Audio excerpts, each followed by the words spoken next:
Oh boy, we back in the building, man. WTF Weekly with your boy Yuck Meezy, man. The host with the most cool auto smoke. You already know what to do, man. You tune in to Yuck Mouth TV, man. Got that, man. Afternoon edition. You feel me? Early bird get the worm. You feel me?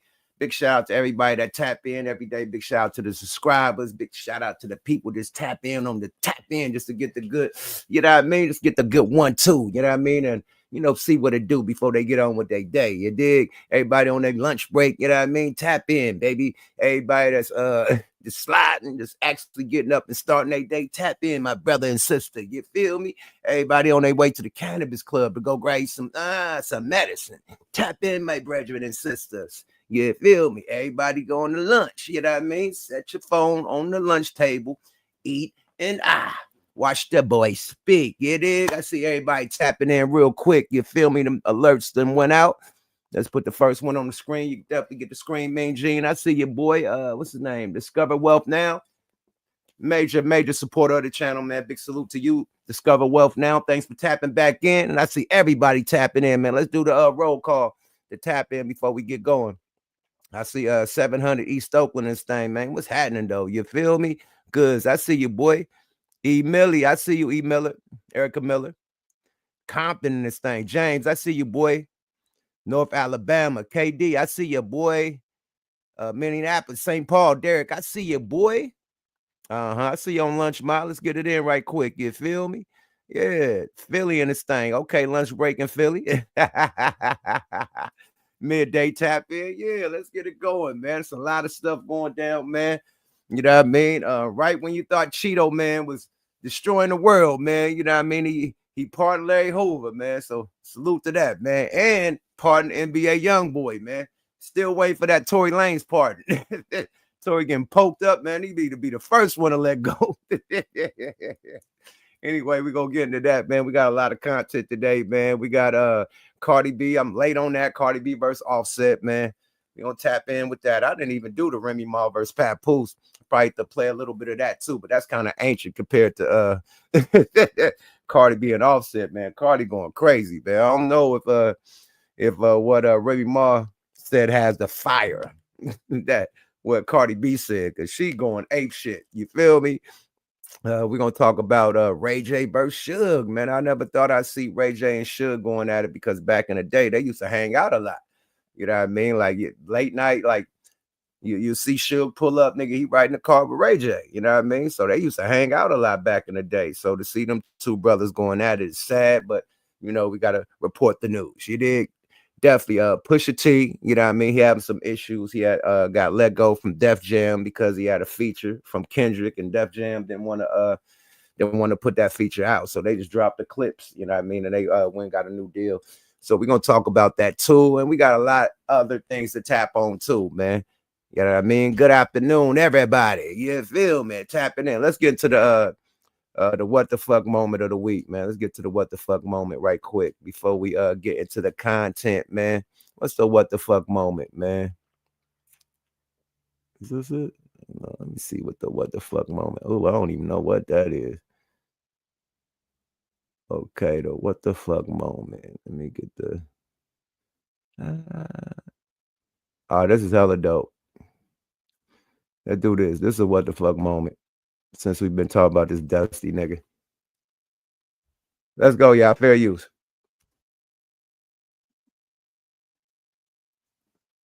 Not to lie, but you're here, so hi. Well, good morning to you too. I just wanted to address some recent comments that you made in regards to a line in a diss track from Ab Soul where he says he is going to smack DJ Akademiks when he sees him. Yeah, like Drake would ever let that happen to me. You hopped on stream and went on to say that if Ab Soul ever touched you, it would be the last thing that he ever did in his life, and that you would send him to go see King Von, Pac, and Nipsey. I'm tired of telling these pussy-ass rappers, Big AK don't play with no little niggas. Ab-Soul, when your punk ass wakes up at a Juice WRLD concert, don't say I didn't warn you. I'ma have God standing at the pearly gates waiting for your punk ass with a sign that says, I told you so. Where?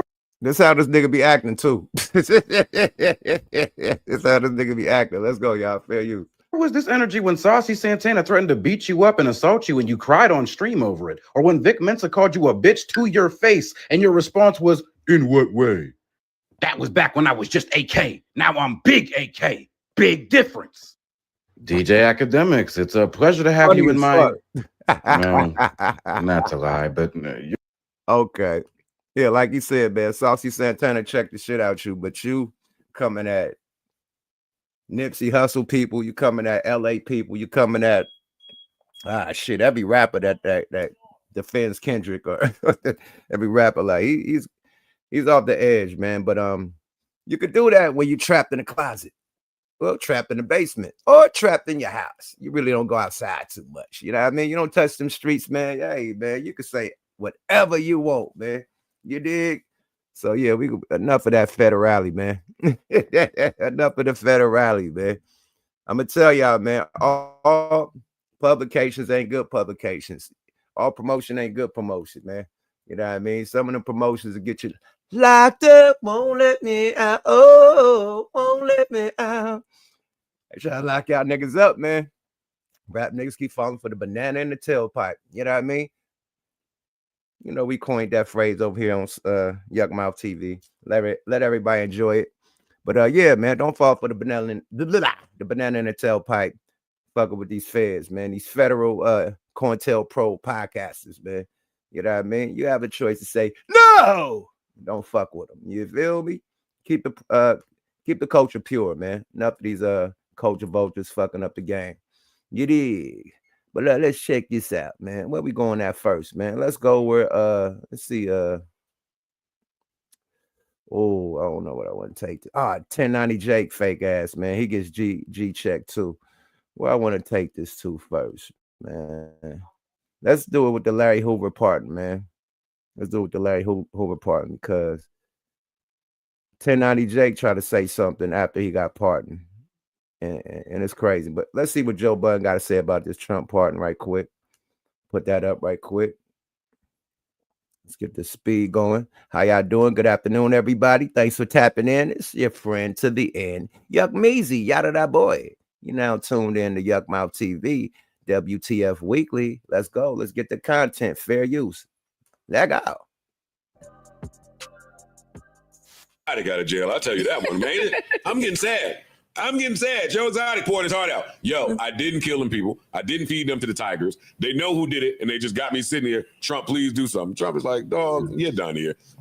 What am I going to get from Joe? What's up, everybody, and welcome back to another episode. Please like the video and subscribe. Our target is only 1,000 likes.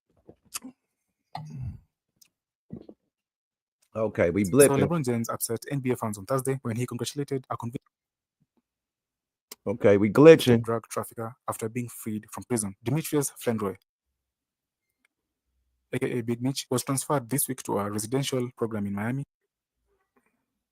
Oh, according shit. to the Federal Bureau of Prisons. And after the news broke, Lakers star LeBron James took to social media and wrote, "Welcome home, Big Mitch," with a salute emoji. Given Flandroy's criminal record, he was That needs our attention. Or unimportant that needs our attention. Trump is out here partying, folks. He partying, niggas. Okay, let's get to it. Now, my first time hearing some of the theories that's going on out there was Mark Lamont on our last pod, where he was like, yo, there's rumblings of Trump wanting to let out Derek Chauvin. I've never heard that until Yeah, he they're talking about But that for about 4 or 5 months. I mean, if I'm They're just, rallying and everything. if I'm just looking at the optics, I mean, it looked that way. Yeah, it does. Yeah, so we going pacify the black people by letting out a couple people that they might be championing for.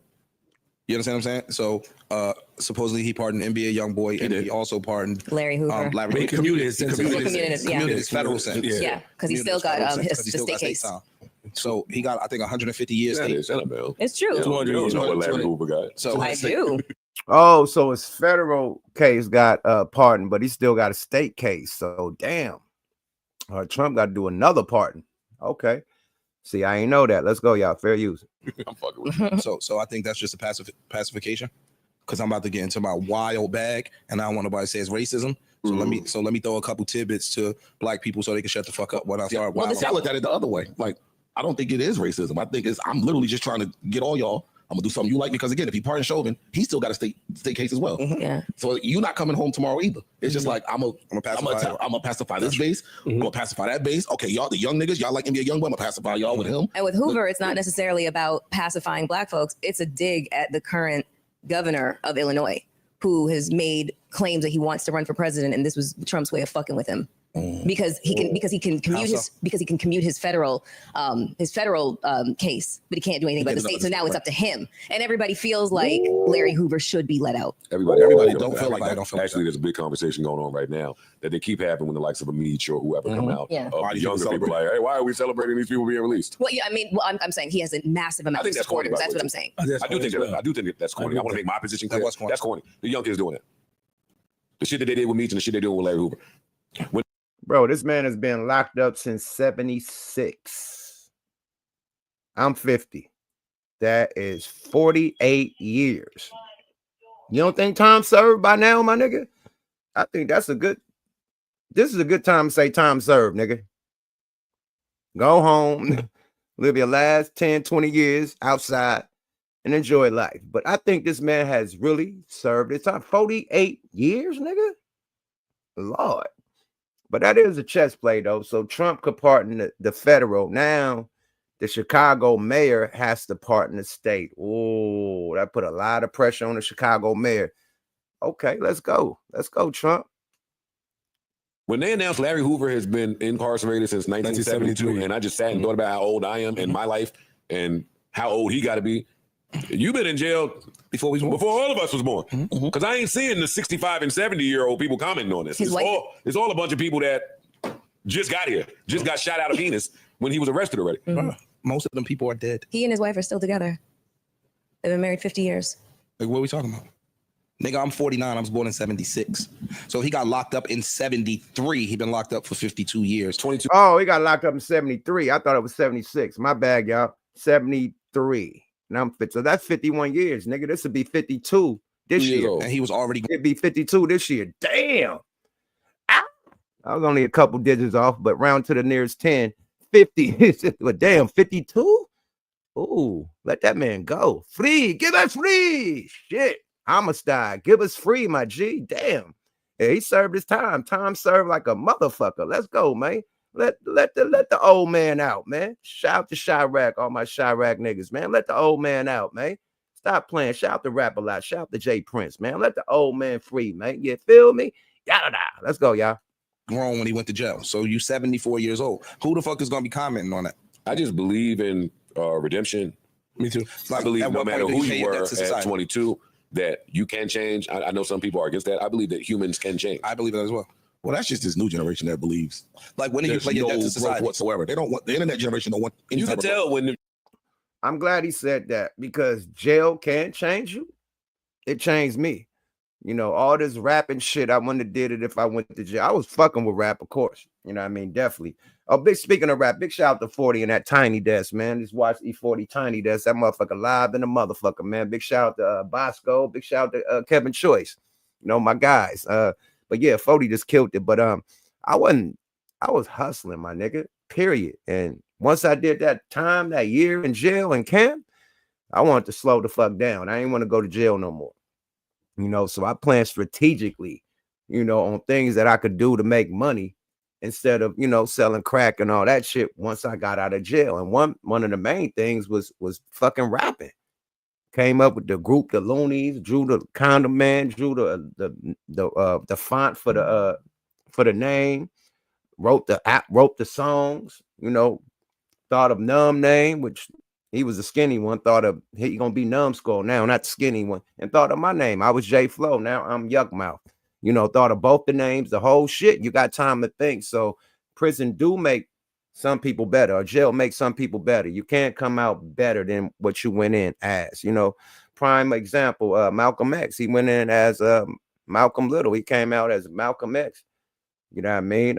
Full blown, intelligent. You know, Muslim. You know, end up being one of the biggest voices of the FOI. I mean the NOI. You know what I mean? So yeah, man. Like, come on, man. You can change. Jail can change you, man. That's all I'm saying. In Larry Hoover's defense, he probably definitely could change. Doing all them years, probably got degrees. Nigga was in the law library and got degrees and all types of shit. You know what I mean? And then niggas in jail is MacGyver.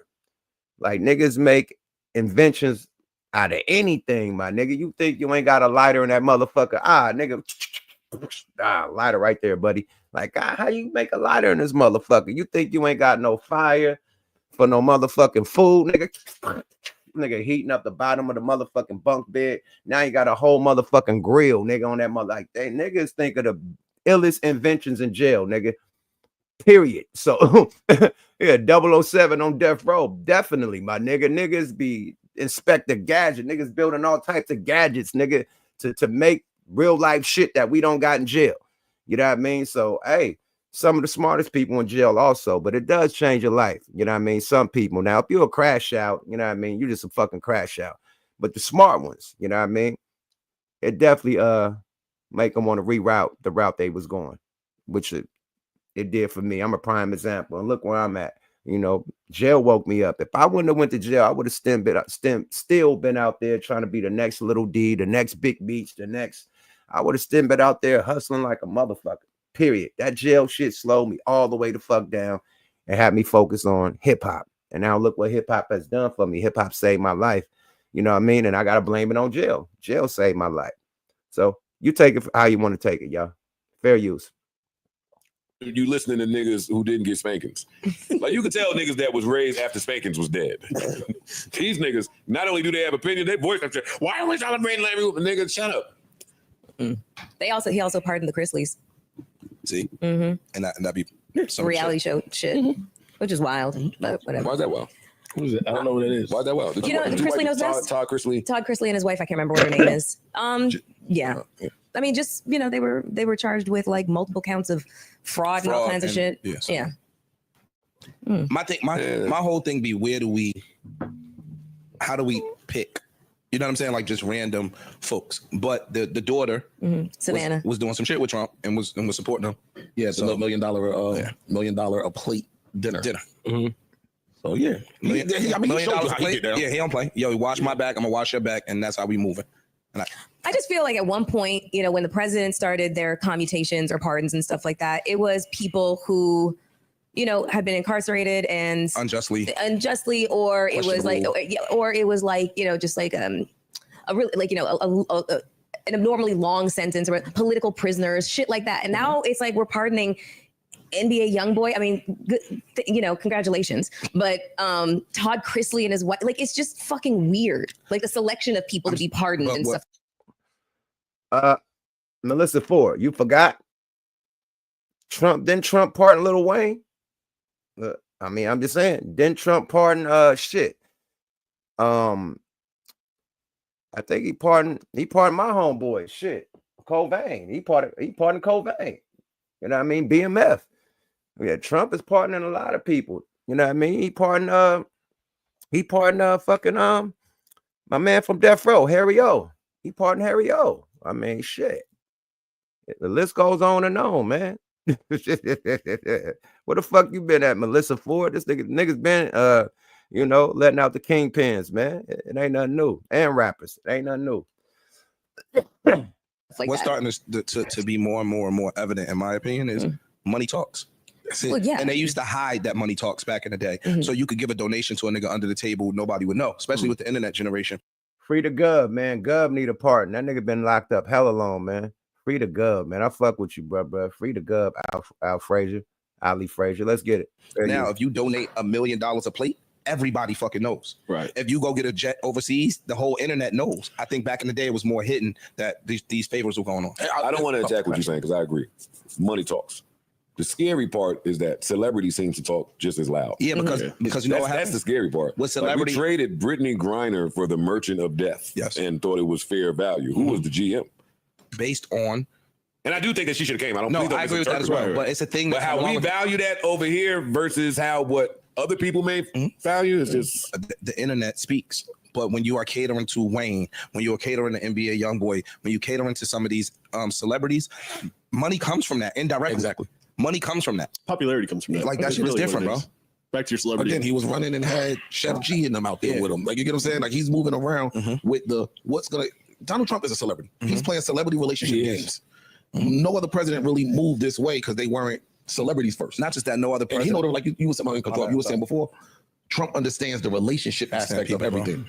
He understands people. I think to when we was talking about him during election time, that the campaign that he ran, it was just masterful that whoever on his team understood, yo, this demo, we need to go get Trick Trick. Donald Trump might not have known who Trick Trick was. Exactly. Bro. Somebody on my team knew that this man is influential out here in this demographic of people, so let's go get him. Right, Donald Trump? The gangsters know the gangsters. That's what I'm saying. It's different. But No, I agree. It's Trump had his polls close to the Trick Trick than fucking Kamala. That's my point I'm making though. So he understands, like, yo, dog, the dude that went to jail for Trump. He pardoned him. Oh, yeah. So you gonna go sit up for me and show your loyalty? I'm gonna show you. I got you back. I got you. Coming right home. The relationship. Don't snitch. Yeah, like so. He just comes from that. Like, dog, Donald Trump was a casino owner in the 80s. Yes. He was talking to mobsters. He moves like a mobster. Atlantic City gambling, all that shit back in the 80s. It wasn't no. Right. It wasn't no. You know the other labels. No, I'm not. To own a casino, nigga, you had to be down with the mob, nigga. Period. Trump definitely was rubbing elbows with the mob, nigga. No, allegedly, nigga. You own casinos, especially in Vegas, man. You have to rub elbows with the mob. Atlantic City, you have to rub elbows with the mob. Sorry about that. The Teamsters. Your legal name, Teamsters. You did. Let's go, y'all. Fair use. I'm saying. Don't even say it. No. None of that stuff was out here. It was low key. No, clean it up. No, you understand what I'm saying, dog? Let's go, man. Like that nigga had the Hollywood real. You know what I mean? And those lessons the average politician don't have. That boy will not let Joe Exotic out of jail. I'll tell you that one, man. I'm getting sad. Joe Exotic poured his heart out. Yo, I didn't kill them people. I didn't feed them to the tigers. They know who did it, and they just got me sitting here. Trump, please do something. Trump is like, dog, you're done here. What am I gonna get from Joe Exotic? No vote. The future looks exciting because, and not exciting, that may be a poor choice of words, because you know that he be on fuck shit. Lost Mo, what so up? At this point, you can sit home and just start throwing shit at the wall. Like, maybe he will. What if he pardoned Puff? Yeah. Like, what if he just start throwing mad names out there? Like, he could really shake shit up with his pen. He could. Yeah. That's spooky. And that's scary. Another piece. That's the elephant in the room right there. I think if Puff do get charged, Trump is gonna pardon his man. Absolutely. If you pardon NBA YoungBoy, nigga, you definitely about to pardon Puff. If Puff get convicted of anything and have to do some time, Trump is giving that nigga the get out of jail free card ASAP, no Rocky. If you pardon NBA YoungBoy and Lil Wayne, you don't think a nigga is gonna pardon Puffy and Puff could buy all the fucking Trump coins, whatever the fucking cryptocurrency he got, the Trump coin and all that. He could be an investor, nigga. Oh man, I need more investors. Yeah, and he got a good man. Let that man out.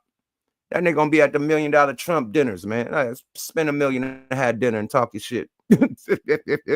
I'm just saying, man. Real talk. That's the elephant in the room, man. This nigga is definitely gonna pardon Trump. Pardon Puffy if Puffy lose this trial. Definitely. Let's go, y'all. Piece of the pardons that we want to put out here also is they just signed one of the bill. They call it the big beautiful bill. So now we're gonna throw all of these celebrities out here to distract you while we behind the scenes doing some real life shit that could affect everybody. If we're done with this, I would like to shout somebody out. Sure. I agree with that, man. I agree with Ish all day, man. It's definitely some shit to distract us because while he's partnering and partnering people, behind the scenes, a lot of underhand shit is going down. That big beautiful bill, got a lot of shit that's gonna be bad for the United States, Americans, period. Also, the war with the college shit, man. He just banned Asian students from being on the campus. Like, he about to veto their visas and send them back. Like, this is crazy. So this is war on Harvard, trying to tell Harvard what they could do. Like, this man, he doing a lot of shit behind closed doors. You think you got that free jet, nigga? Pay more. Pull your motherfucking magnifying glass out and look closer. Nigga, this is a fucking mafia regime that's in the goddamn government right now. These niggas don't give a fuck. They lie in your face like, nigga, I live here. Now, if I was a nigga from another country and didn't know what the fuck was going down in America, you could run that. But you gonna lie in my face like and say Americans are happy, you know what I mean? Americans are not affected by the tariffs. Americans is happy that, you know what I mean, they got to pay extra. America's happy that their Social Security is getting taken from. America's happy that their 401ks is getting fucked over. America's is happy that the stock market is down. Fuck no. We live out here. Niggas is upset. Niggas done lost tens of millions in fucking stock money since you came in office, nigga. And they are highly upset, nigga. Now, you know how long it's going to take to get them tens of millions back up? Nigga, come on, man. Come on, man. Niggas is upset. And they got this press little lady up there talking about Americans are happy and they're proud. They're making more money than ever. Who? Elon? Let me get off this government rant, man. But y'all go do your own research on that, man. But yeah, Trump is trying to run a regime, bro. A fucking dictatorship. That's what I think. You know, he's trying to run some dictatorship because this shit is crazy. The moves he pulling. Like, he got to get the motherfucking court. You know what I mean? To really like try to, you know what I mean, push the brakes on this nigga, man. This is crazy. Pump the brakes on this nigga, man. But another one that I didn't see coming, man, was Cardi B going ape shit on Offset, man. This is wild, man. And Cardi got a mouth on her, man. I ain't talking about no, you know, that's between her and her people she get down with sexually. I ain't talking about them. I'm talking about the vocal mouth, not the sexual mouth. She probably got a mouth on her for that too. But I'm talking about the disrespectful, spaz out, ratchet ass mouth, nigga. She don't give a fees up. Hey, man, don't let Cardi. It's two people you don't fuck with. That's the professional shit talkers. Cardi B and who else is a professional shit talker? That's a major motherfucker. But Cardi B is one of them. Who else is a professional shit talker that you do not fuck with when it comes to this online shit? Her, I'll figure out the next one later, but she one of them. Leave her the fuck alone. Period. Let's go, y'all. Fair use. Cardi B has a few choice words for Offset after he requested spousal support during their divorce. I could have a good month. I could have a bad month. I could be in a room, but guess what? I have to pay that bill. No help. With no help. Nobody, me. And I'm cool with that. I'm cool with that. Those are my kids. I'm cool with that. Shit don't faze me. But you're not going to sit here and try to bash me out. You're right. Whoever said Kanye, you're right. Her and fucking Kanye. Don't fuck with them online because they going to go and spaz the fuck out. I'm talking fucking crash out. I'm talking about kamikaze nigga, airplane fighter jet nigga that's ready to just die in the air. Just nigga just to kill somebody, nigga. That type of shit, nigga. Her and goddamn Kanye is two unhinged motherfuckers when it comes to they business, nigga, and they ops. They'll put that shit all on the internet and go ape shit.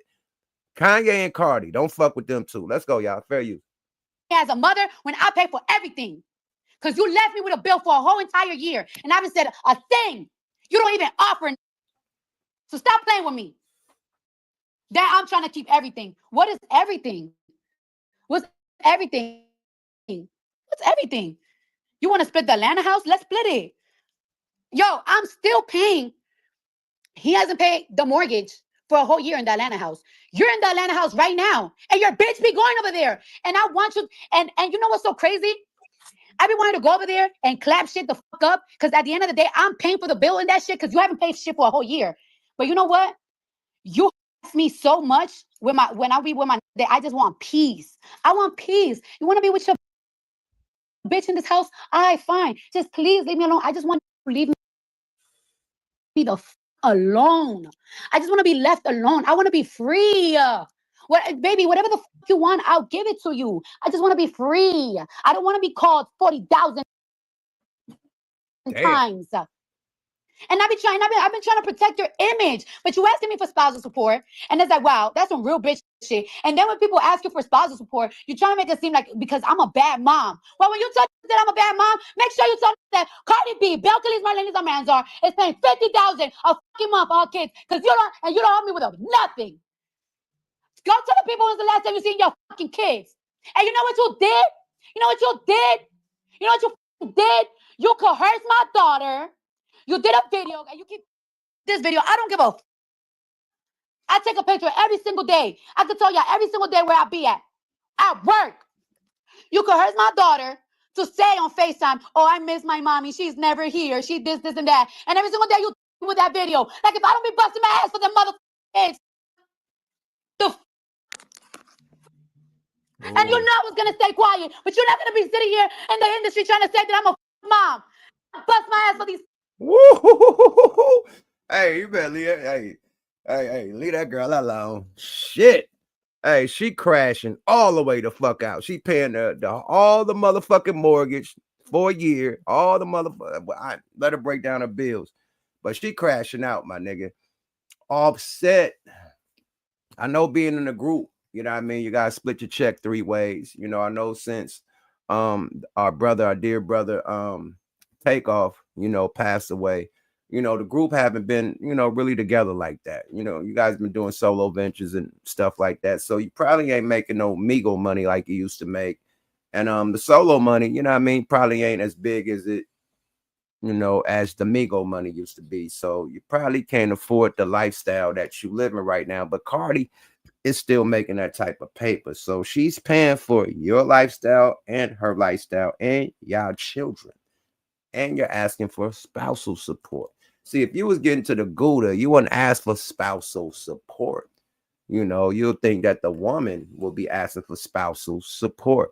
And the person that has the children should be asking for spousal support because I take care of these kids. But if she got the children, nigga, and you asking, hey, you a dirtbag ass nigga, bro. Let this girl go fuck who she want to fuck, and you fuck who you want to fuck, and keep it pushing. This nigga trying to break her pockets. The cold motherfucker, man. Cold piece of bologna, man. Let's go, y'all. Fair use. Kids. And you haven't helped me with shit for a year. You need help. You need to go to, I don't know where you need that. You need some help. I've been giving you grace because I know you're not mentally well. I've been giving you some grace because I know you're not mentally well. But enough, motherfucker. Enough. Be sure to like, share, and subscribe. Like, bitch, you're gonna call the Breakfast Club, and because you feel less of a man, you're gonna be like, oh, because she's trying to take everything. Take what? Take what? You want, matter of fact, you want the house in Atlanta? All right, let's sell it. Give me my half. Give me my half of the house. All you gotta do is give me my half of the house, and you can keep it. You want them cars and bags and blah, blah, blah that you gave me? All right, give me the same shit too. I give you the rings that you bought me, and you give me the ring that I bought you.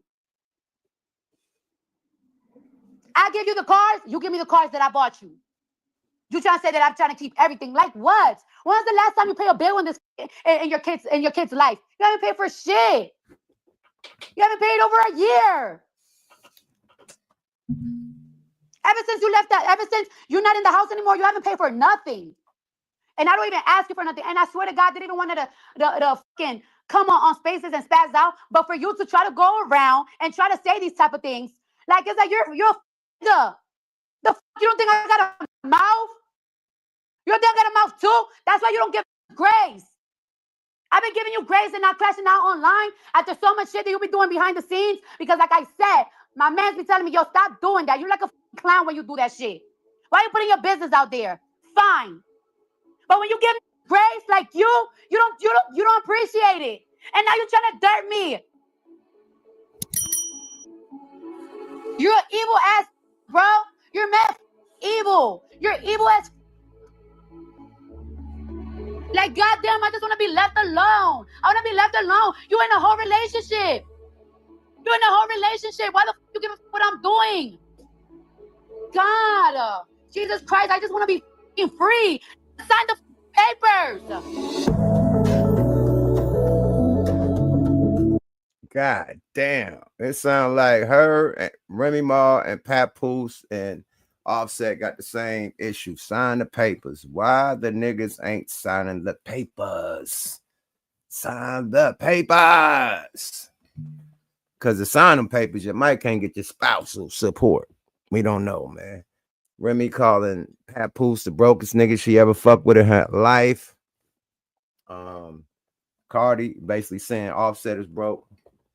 In so many words, not broke because the rapper could never be broke, but you're not financially set as you were a couple years ago, probably, you know, when the group was popping and booming a few years ago. You know, money is you know, it's easy to make money, but it's hard to maintain it. You dig? So the maintaining of the money is probably harder right now than it was back in the day. Let me just wrap it up like that. You know, no rapper is broke. You know, the lifestyle, you know, you just can't afford that high of a lifestyle, but you still got money, you know, just not the money you used to get. So I never say that Offset is broke. That's not, he's not broke. But he definitely probably can't afford the lifestyle that he used to have if you got Cardi B paying your bills. You know, sorry about that. You know, sorry about that. Yeah, it is. Let's get to some more content. Y'all in this motherfucker, man. Put them dragons up in the motherfucking chats, man. Let us know, man. The gang in this motherfucker, man. Put them dragons up in the chat if y'all still fucking with it, man. You feel me? Still lunch breaking it. You feel me? Getting some good motherfucking content with no nonsense. You feel me? We gonna talk our shit one time. You dig? Let's get into this Ray J shit. This Ray J shit is diabolical. Him and Suge shit is diabolical, man. I don't know what the fuck they going through, but hey, man, I just see sprinkles of fucking fairy dust, you know, fucking Tinkerbells and Peter Pans flying in the sky when niggas, oh my Lord, this is crazy, B. You thought Cardi B sounded wild, man. Check this nigga Ray J out. Going bad on Suge, nigga. This is wild, man. Fair use, bomb first, man. Salute to Reggie Wright and his squad over there at Bomb First, you know, for the content. Let's see, what is the playback? Okay, boom. Definitely, man. Reggie Wright always come with the gangster shit, man. You want to hear about the gangster shit, all the death row shit, man, the death row drama. You definitely go to Bomb First and Reggie Wright. Subscribe to them. You see I'm subscribed. Y'all do the same. Let's check out what Ray J got to say about Suge Knight. This is fucking crazy, y'all. Let's go. Fair use. So Red ain't been lying. He just been being cool all this time. Yeah. He got to stop playing. Red, you know, dude got his ways, bro. Let's hear what Ray J say. We're going to play what Ray J say, and then we'll whack a cover right back at y'all. And now Suge trying to say that me and Puffy are lovers, and that me and Puffy are lovers, bro. Really? That's how low you want to go, Suge? Me and Ray J and Puffy are lovers, bro. That's one of the dead homies, bro. Ray J and Puffy are lovers, bro. Hey, yo, what the fuck? That's what Suge trying to say. Now, anyway, Suge's disappointed me. It let me know that Suge's a complete cunt. Was that a sound effect or was that a nigga in the background saying, hey, yo, what the fuck? That sound like when a nigga hit the little sound effect button. Was that a real nigga? That sound like a real nigga that said that. Let's go. Me and Ray J and Puffy are lovers, bro. That's one of the dead homies, bro. Ray J and Puffy are lovers, bro. Hey, yo, what the fuck? That's what Suge trying to say. Now, anyway, Suge's. Oh, shit. Okay, Ray J pressed the little button. Okay, Ray J pressed his little sound effect. Disappointed me. It let me know that Suge's a complete cunt. I never thought that I would publicly say that Suge's a cunt because I've always had Suge's back, and I don't mean ass. Unbelievable, Suge. Like, for you to showcase how dirty and dark you are, and I've been supporting you even through the dark times, and now you want to, like, disrespect the gay agency and say that I'm doing gay shit when you know I'm not. And if you're not, the gay agency mad because they like, damn, he's saying you doing gay shit, bro. And if you are, and I didn't tell the gay agency, bro, they gonna take me, bro. If I tell my gay friends that I've been gay and I ain't gay and I lied to them, bro, you know what's gonna happen to me? Bro, it ain't gonna look good, bro. So you got my whole gay agency team questioning like what I'm doing, bro. And you know what's up. You know you the one Suge. Suge, okay. Remember, all right, I'm only gonna say this because I don't want to talk. I don't want to say too much. The agency here. I don't know if y'all remember when I entered into the news game. Hold on, man. Before he go into his spiel, man, let me say this, man. This is nasty motherfucking work. Yo, man, what the fuck is going down with the West Coast right now, man? What happened to the West Coast, man? Kendrick gave us a spark, but now we bringing ourselves back down with these motherfucking petty beasts that's going down with industry icons, and you know what I mean? Like, come on, man. Like, goddamn, Ray. Goddamn, Suge. What are we doing here, man? Come on, man. Let the West do his thing, man. We don't need, come on, man. Goddamn, man. Let's go, y'all. Fair use. Last year, but now I'm an official affiliate for multiple news networks. I have my own news show. It's called The Reality Check. Me and Amber Rose just closed a new big deal with a multimedia news firm, so we'll be the new anchors of some mainstream shit happening, right? But if you remember, I said asses are being taken. Asses are being taken in ways that nobody can explain. I said that on the national news. That shit went viral. And guess what? Niggas thought I was talking about Diddy. That's why I got into it with his sons, because they come press me. I'm like, bro, mind your business. Y'all don't even know who I'm talking about. Nigga, I'm talking about Suge, bro. I'm talking about Suge taking niggas, not Diddy. Suge is a big ass raper taker for men, bro. I mean, a real taker. And he can't deny this, bro. We used to go to the store and get that nigga like 25 sticks of like butter, parquet butter, the sticks. He used to take them back and he used to shove them up niggas' ass and fuck them, bro. And females. It was crazy, bro. I can't even believe that I said that. But since you trying to darken my name, Suge, and trying to say some gay shit about me when you know I got a lot of gay friends and you know the gay community supports me. My question, how you know the details? Were you there? When you gave this man a stick of butter and he went in his hotel room, how did you know what he did with the stick of butter? That's my question. Unless he did it to a female, of course, and you probably ran across the same female probably later on in life. She like, hey, man, the man did this, allegedly. But unless, I'm just saying, you were actually in the room to witness this, how do you know? This is a question like, whoa. Intimate details about what? Or did he just do it in front of all y'all and brought like right in the middle of the office and everybody just sitting there smoking weed, just watching? Like, how did you get this information? That's my first question. And if you do got this information, why are you participating in going to the store buying sticks of butter for this man? I don't get it. You bought the stick of butter for the nigga. If you know he get down like that with the stick of butters, why would you go buy more stick of butter? That's like if you know Puff like baby oil, why would you go get more baby oil? I'm just saying, bro. Fair use. So, like I'm bulletproof unless my dick been in that hole. And if it was, then I'll be celebrated even more because now I'm like one of the flyest, gayest niggas out, but I can't take that credit.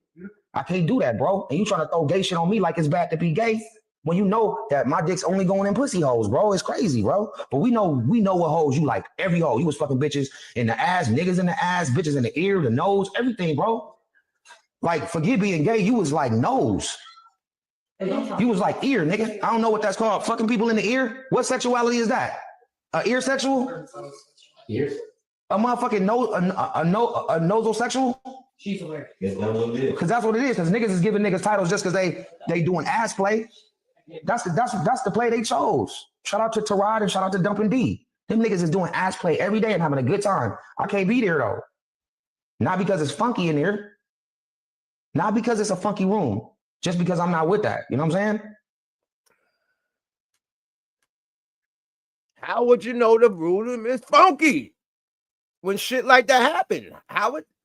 What if it smell like roses? How do you know? Fair use. Let's go, y'all. I don't know how funky the room get when niggas getting rammed in their ass with a cucumber. I hate when niggas send these gay comments to my shit acting like it's gonna make me mad because you calling me gay. Nigga, I got a lot of gay friends. When they see the gay comments come in, do they get excited? Probably. Do I get excited? No, I chuckle. But if you ever disrespect me in front of my gay friends, I can't help you, bro.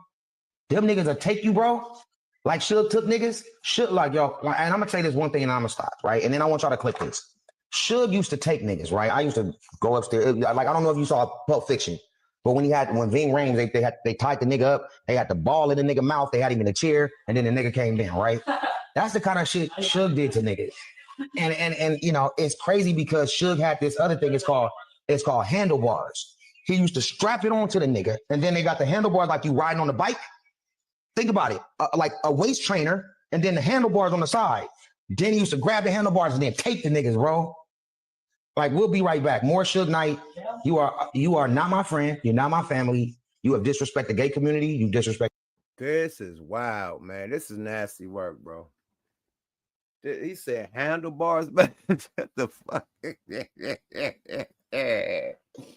And Ray J a cold piece of baloney for this, because I remember handlebars, man. Somebody was selling them motherfuckers at the porno sets, man. When we was doing the music for the porno movies and shit, man. Shout out to Jake Steed and all them dudes.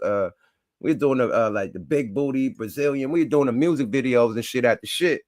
And bruh, somebody pulled up with the motherfucking handlebars where they could use on the scene. It's like a waist trainer, a belt, like a fucking leather lift your weight waist belt, and they got the handlebars on the side, man. So but this nigga to say that Suge got the handlebars, man, is wild. Cause I remember they had them shits at the porn movie sets and shit.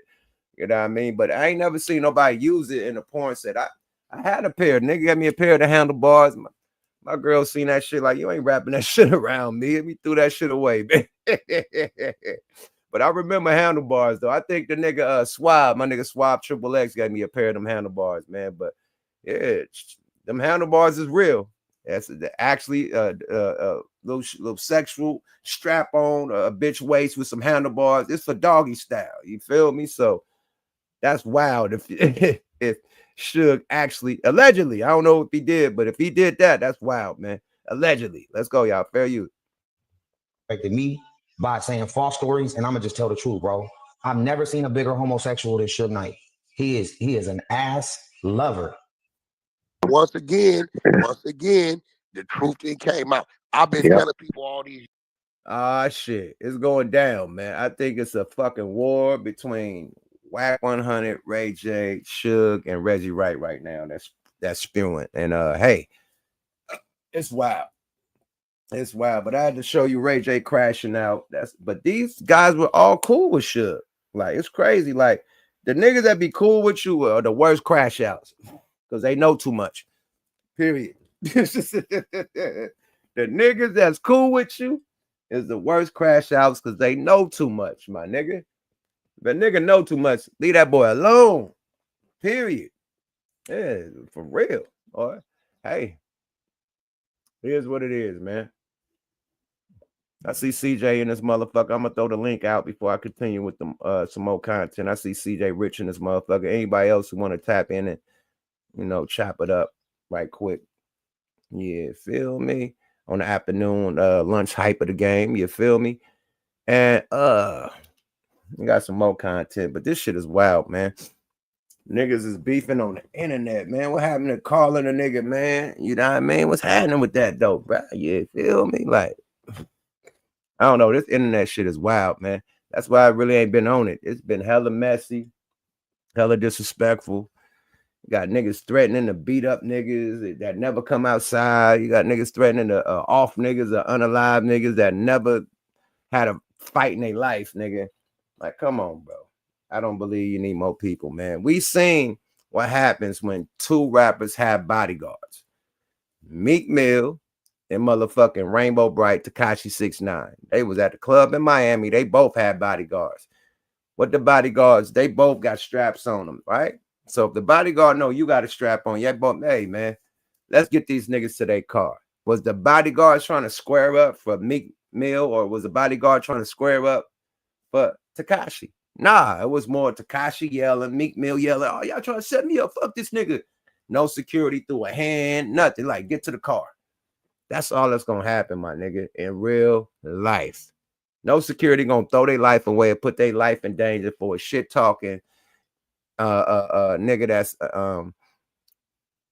threatening people that don't even give a fuck about you. You jump out the window and talk shit about them.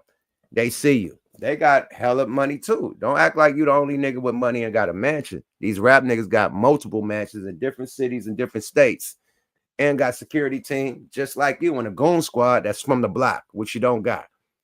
So it's like, chill, my nigga. Chill.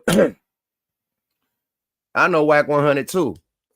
I don't feel that I could talk shit about everybody in LA and be safe because I know Whack 100. I know that nigga. If I get out of pocket, nigga, I got to deal with it by myself. Whack 100 can't save me from nothing, no problems that I'm going through out here in LA, but if it was with his neighborhood, period. So niggas like Akademiks think, oh, I'm cool with Whack. You know, the West Coast, I'm good out there. Good luck with that one, my nigga. Good luck with that one, man. LA too big. Nobody can protect you out here. Period. Nobody. They could warn you, give you some warnings about shit. Hey, don't go there. But protect you, bodyguards can't protect you out here, nigga. They outnumbered and outgunned and outbullet. Dada, what's happening, man? Yeah. What's up with it? Yeah. Man, tap it in. I see you on the lunch break, huh? Yes, sir. Yes, sir. Got to get it in, man. Man, talk your shit, man. What you want to talk about? I just wanted to give a big ups to you, man. I see you on here early, you know. So yeah, just knocking it out, man. Just knocking it out, sure. man. Them late nights, I ain't able to grab, you know what I mean? Get the squad, man. I'll be up late night, 2 o'clock in the morning, motherfucker sleep, man. So I'm like, let me hit some afternoon points. Get the people what they want. I got truckers out there and shit that listen to this shit, you know what I mean, daily. So yeah, man, let me get the rest of the subscribers some content. You dig? That for sure, yeah. How you feel about Larry Hoover getting pardoned? Larry Hoover. I really don't know nothing about that guy. All right, next topic. How you feel about the one we just played, Ray J versus Suge, man? How you feel about that? The crash out. Man, we all it's looking bad. I ain't gonna lie to you, man. It's not looking too good for us. We need to be united, you know what I'm saying? Coming together, trying to put this together. You know, it's a struggle out here for our black people, you know? And people see this and we get no respect. So how can we respect each other, you know, when others is not gonna respect us because we're not showing love, you know, to one another. So but right now it's kind of like the wave to disrespect everybody. You know what I mean? Not just black people, like everybody is disrespectful. Like you could look at the government, they old than the motherfucker, and they the most disrespectful. Trump, his whole regime, they disrespecting the shit out of everybody in America, right? How about them sending motherfuckers to fucking wherever the El Salvador, I don't know what part of Mexico. Yeah, departing their ass, taking them over there, telling students, taking their visas, oh, yeah. You know what I mean? Asian students taking all their visas. Anybody that protested against anything that happened over there with the small hats, they're getting deported and sent back home. Like, it's a lot of shit now. That's some wild shit. Is. We talk about what we doing. Wild. Look what the big dog, the old heads doing. You know what I mean? So it's across the board. I think everybody is disrespectful and it's accepted because that's the wave. It's like, you know, a dude see an old lady getting robbed and you'll pull out your phone and say World Star instead of trying to help the old lady. That's where we at with it. You know, everybody ain't got no feelings. Everybody cold-hearted, you know, and that's why people don't give a fuck, basically, you know, when shit like this go down. You know, now me being from where I'm from, like shit like this could get niggas boo-bopped, could get niggas shot, get niggas stabbed, get niggas jumped, packed out, all that type of shit. Where I'm from, get niggas DP, disciplined, all the above. But right now, you know what I mean? It's just, hey, fuck it. You know what I mean? I guess we ain't back in the day. The real shit is gone. The streets is dead. You niggas is able to violate and do shit like that. You can't violate like this and go back to the hood. You can't. But people can violate and it's all good now. So it's a different day and age, I think. You know? Yeah, that's true. That's true, yeah. For sure, brother. I just want to you know, give your props, you know. Hell yeah, get back to work, nigga. You got like 20 minutes. Nigga, better eat you something good. Nigga, get back to work, nigga.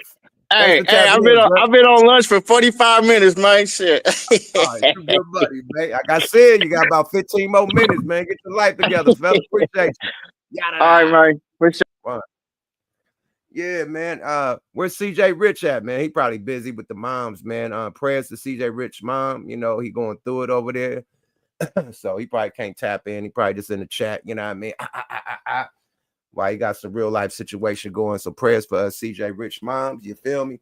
But yeah, I just wanted to tap in real quick with the people. I ain't been, you know, on the UAP, you know, really going through all the drama that's going down. But this is what the Feezy Weekly. We got to talk about it, right? Let's get to this next thing. Let's get to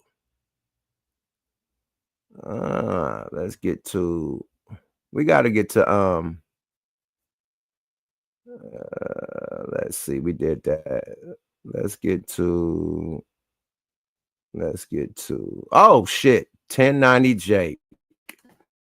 Oh my god, another culture vulture. Why do you guys shout the point shoot? I gotta subscribe to point shoot just for this good breakdown.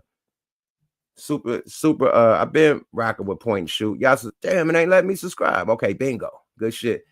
Point and Shoot, man, breaks this down and exposes 1090 Jake. 1090 Jake try to say that Larry Hoover is a snitch. Right when he got news that Larry Hoover was the most. Hold on. Right when he got news of Larry Hoover was being pardoned, you know, here comes this turkey neck. You know what I mean? What's the nigga name on Austin Powers, man? One of the niggas on Austin Power, the fat nigga. This Austin Power character looking ass nigga just pops out the blue and start talking about a legendary, you know what I mean, street legend. You know what I mean? Listen to this shit, but he backfires and he gets G checked. Let's go, Point and Shoot. Famous fake white Florida blood from Boston. 1090 sticks because he's back in the news. And this time he's facing backlash for trying to quote unquote expose legendary Chicago gang leader Larry Hoover for being a rat. And this is really confusing because he just told creepy weirdo Vlad TV that he's not exposing snitches anymore and that he's done with that. Snitched or how does work? That's why I don't even, the snitching videos is over with. Like I said, if So one that was person obviously a lie, which is not surprising because Jake is a well-documented liar and storyteller and fraud. But I did want to talk about this new video that he made because it's so stupid. It's just a huge nothing burger. And it's obvious that he only put this video out because Larry Hoover has been in the news lately for getting pardoned by Donald J. Trump. And so this is a huge clout chase. And the documentation Jake uses is newspaper articles. It's not paperwork. I never knew you could get paperwork that goes this far back, but this is a documented shooting that took place. And, you know, I have the news clippings in this video. Y'all can see it. Y'all can look it up for yourselves. It ain't a secret. It's been out for fucking 57 years. So this 57-year-old newspaper clipping is the basis for Jake's expose. What? This is just a newspaper article, and it's quoting the police. It's not even, there's no narrative that's signed. It's not an affidavit. It's not a witness statement. This is a newspaper article. And it's no paperwork. It's a newspaper article. A newspaper article, no paperwork. Let's get that right. Let's go, y'all.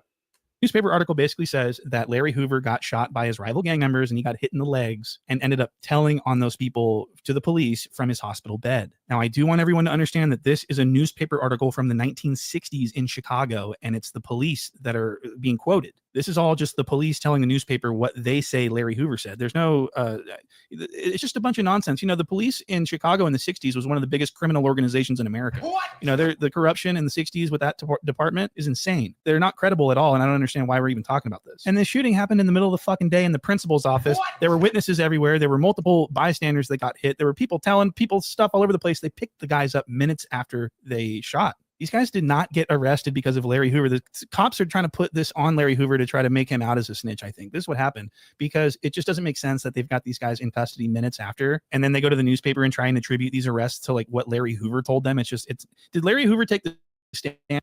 And by the way, do we have anything that actually, I mean, is there any proof that Larry even said any of this, or are we just going off the cops' words? Because I think it needs to go a little bit further than that if we're going to be labeling someone like Larry Hoover a snitch. Okay, that's crazy. Right. So 1090 Jake puts this video out and people are not happy about it. He's all over the blogs. People are reminding him that he is one of the most famous snitches in the world. What? And it's just not really going very well for him. His video flopped. It only got 150,000 in the first day. So the video is not performing well. It's not lucrative at all. And it's just so funny because he's put himself in a lot of danger for a lot, not a lot of money. And as we all know, Jake has publicly stated that he only does that. He only exposes snitches in the interest of gaining money so that he can support his new relationship. What? And that's true. And so I want to play you this clip of 1090 Jake explaining that I don't care about any of this shit. I only really expose snitches because I need money. I think people get it confused and they think that I genuinely give a fuck. I don't care. You're just YouTube making content. pays me, bro. Yeah. If I wasn't making your gig. If I wasn't making money off of this shit, I wouldn't give a fuck. For sure. So he does this all for money. It's like all fucking culture vultures. They shit on us. They go to the bank and they hide in a motherfucking undisclosed bunker. Nigga. Disclosed from the world. They're not outside, my nigga. Period. But these niggas get a YouTube check after YouTube check to disrespect the culture and shit on the culture. Y'all see these motherfuckers in public and y'all, hey, I took a picture of 1090 fake. Hey, Akademiks. Oh, shit. I'm going to show you how niggas was dick riders in fucking New York. Y'all should be fucking ashamed of yourself. Y'all need a motherfucking rapper that's harder than motherfucking Cardi B. Y'all need to focus on that, my nigga. Y'all don't need to be dicks, no motherfucking sucking the motherfucking kissing boots and sucking kneecaps. Not in New York. Y'all too cocky for that. But y'all let the main culture vulture, Adam 21 Jump Street, slide through New York and have it his way. Had it his motherfucking way. So y'all don't give a fuck about the culture vultures, period. Y'all don't give a fuck about the people that go bad on our people. Let's be real. It took a Mexican guy to get at the dude that I ain't gonna even do that. I ain't gonna go there. But y'all see where I'm going, man. If we gonna ride, my nigga. Yeah, this shit is happening because you allow it. Like, Black culture allows everybody to come in our culture, get money, then shit on it, destroy it after they make tons of money off disrespecting the shit, off being allowed in the shit. And then they, make their money and say, oh, fuck y'all. I don't give a fuck about this shit. You know what I mean? I got money off this shit. They grifters, my nigga. Grifters. What's hot, they gonna fuck with it. Now country music is hot. So now this nigga all of a sudden is a cowboy. He want to be a cowboy now. I'm gonna talk about country niggas. Oh, okay. That's what you should have been doing from the beginning. But now motherfuckers talk about gangsters and who's a snitch and who's this and what rapper did that and what rapper is a snitch and what rapper. No, nothing about their white culture. Nothing about what Cheeto Face is doing. Nothing about what, the government is doing. Just all rappers. Everything about a fucking rapper or a street nigga. Nigga. It's all types of functions of street shit. It's not just black people. And I ain't going to expose that because that's not my business. That's not my politics. But you act like black people are the only gangsters in America. That's not true. So it's a million other races you could report about that do gangster shit. But you choose the black people. You choose the hip hop niggas. You choose the black street legends. Right? Because they're a motherfucking vulture, my nigga. Period. Don't fuck with these motherfuckers. Y'all made this little fat Professor Clump looking ass nigga, man. Y'all made these guys. Y'all gave him the audience. Y'all supported him. And look what y'all made. Y'all created a motherfucking monster. Let's go, y'all. These are the COINTELPRO motherfuckers that's trying to destroy the culture from the inside out. You already got the record labels fucking us. Letting us put out music, talking about, the ops and, smoking on this pack and that pack. You know what that means in so many words. So you putting out beef songs that motherfuckers and did they won too and bragged about it on the song, talked about the date, everything, and it's on the fucking radio. The label know what they doing. They put they motherfucking rapper in danger. Now, when that rapper go do a show, that rapper go tour, his life is in danger. 9 times out of 10, that rapper is, hey, he's underground, 6 feet. So, and if it ain't that, then the rapper is getting a RICO case, and they all getting locked up. So, we getting fucked by the record labels too. All culture vultures. And what the record label do? They make more money when the rapper go to jail. They make more money when the rapper is dead. Let's keep it a buck. Right? So they send niggas like these dusty motherfuckers that trick you off your square to have you trying to go at these motherfuckers. As soon as you go out there, it's gonna be a police blitz, a federal blitz. Oh, this rapper did this and that rapper did that, and they called this when I was at the restaurant. They called, boom, there you go, testifying. And this motherfucker was the antagonist, talking shit about the rapper. Until the rapper saw him and it got real. Let's go, y'all. Fair use.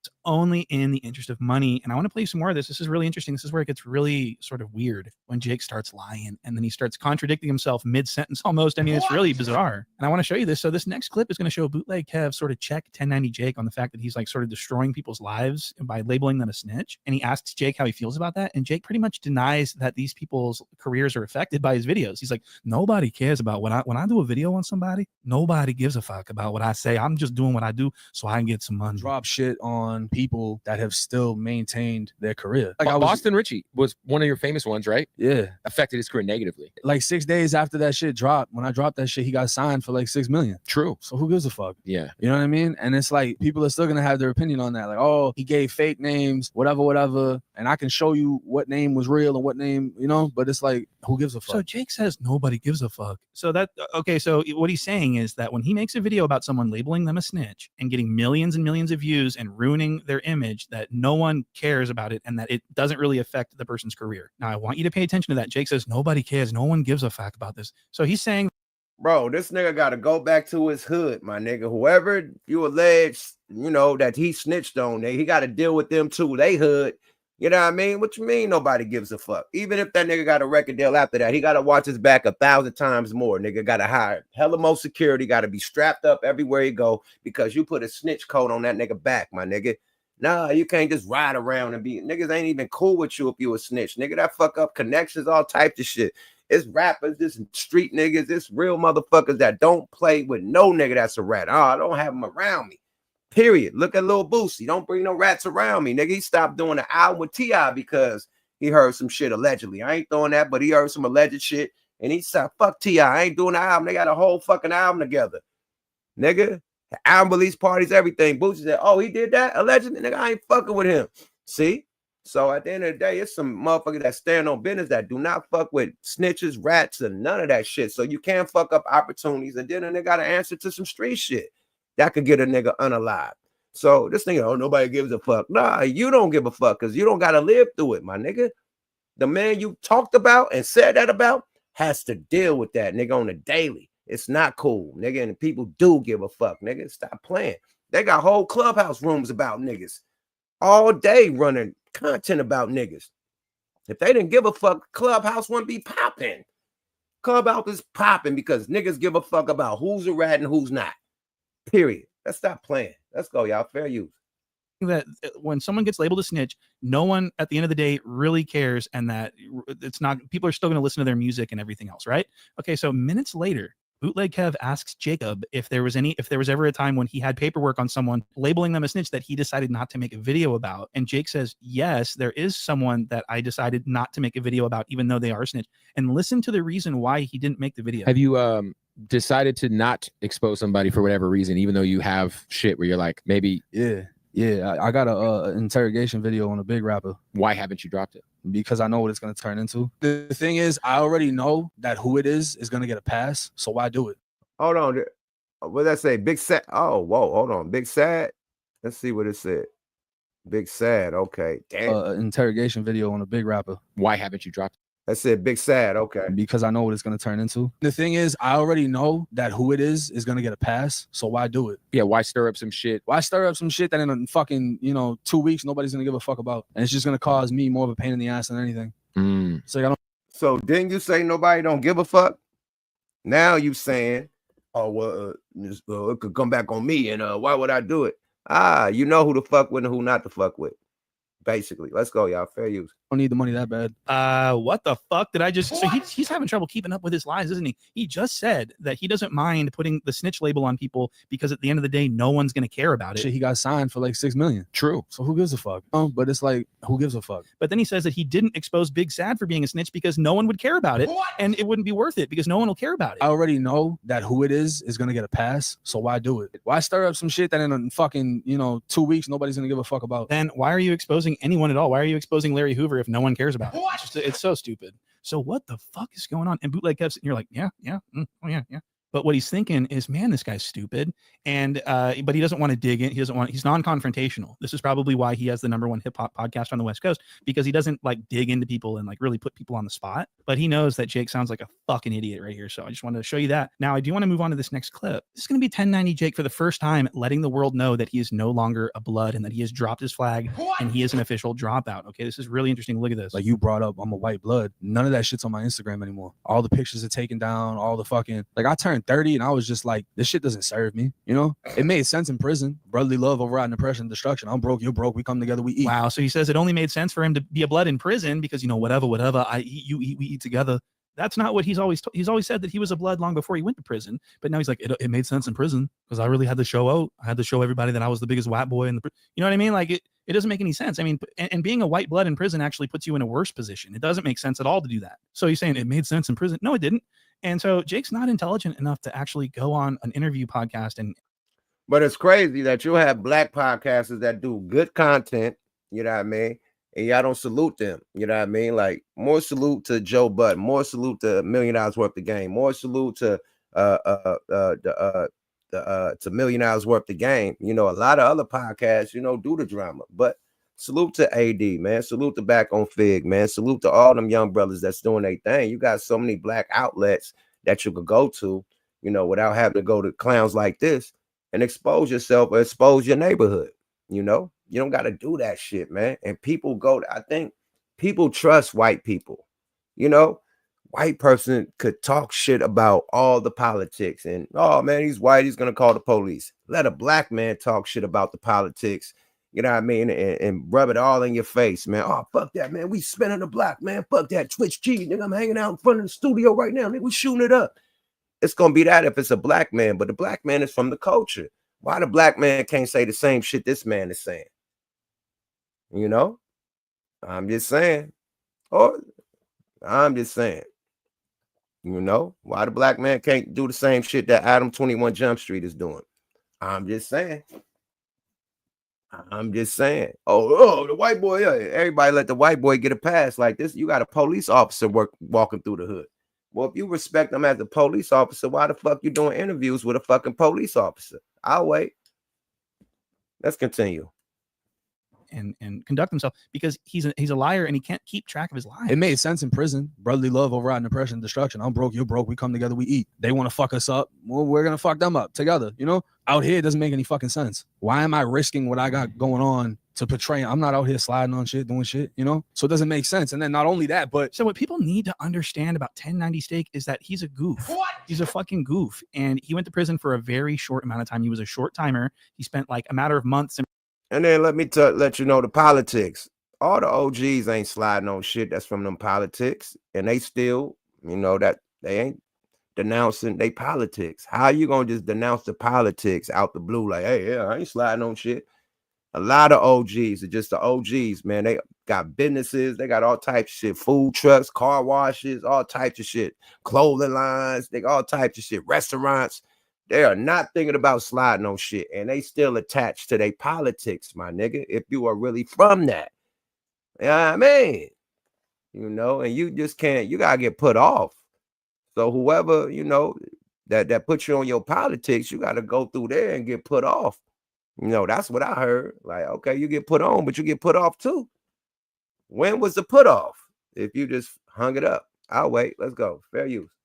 And 36 months tops. And it was less than that. You spent about 36 months in prison altogether? It was less than that. It was like 2 years, and he couldn't hang. He was telling people that he wanted to, you know, disalive himself so that he can get special treatment and get away from general population. This is something that he said. So what I did is I took the razor and I cut myself with the razor, and I didn't like I didn't do nothing crazy. I'm literally nicking it, just, you know, forming a long line, just nicking and then pinching my skin so it bleeds a little bit. I took a piece of paper and I wrote, I'm gonna kill myself. I wiped my blood all over it. I stuck it on the window. I laid down on my back and I'm just bicycle kicking the door down. No, I want to kill myself. I want to kill myself. They put me in a psych cell, which is a pretty big size room. I got a suicide mat on the floor. This suicide mat, bro, is like the equivalent of a Tempur-Pedic. I don't know if you ever went psych, but this is the thickest, most comfortable mat. So I'm butt naked the whole 21 days in this. Like, I'm really trying to pull this whole psych thing. The whole state of Florida, the psych units were basically on lockdown because they were overpopulated. They couldn't accept any more people, so no one could go. So I wasted my time doing this whole thing. I never got sent anywhere. Wow. So Jake went to great lengths and did everything he could think of to get himself separated away from all of his blood partners. What? He wanted to get shipped off to the puzzle factory to hang out with all the J-Cats and the weirdos. So I'm just wondering where it all made sense for him to, you know, get all these tattoos and all this shit. You know, he's not a blood. He's just a normal guy that moved from Malden, Massachusetts down to Florida, where he burglarized his own family and got sent to youth prison for a very short amount of time. He was not institutionalized. He was not it didn't change him in any way. He just used this to tell stories and make money on YouTube. What? And he's losing interest in this persona because this new girlfriend that he has wants him to be a country boy. She wants him to, you know, wear jeans and shit kickers and wear a cowboy hat and comb his hair and everything. This is this new direction that Jake's going with his career. He's going to be a country boy. I'm good. How you doing? Yo, it's crazy like seeing you without a hat. Like the last few interviews I've seen, I'm like, yo, you like without the tattoos, like, you know what I mean? Like you look like you can sell mortgages, bro. Yeah, you think so? I had people saying that shit the other day. They were like, yeah, you really white boying it right now.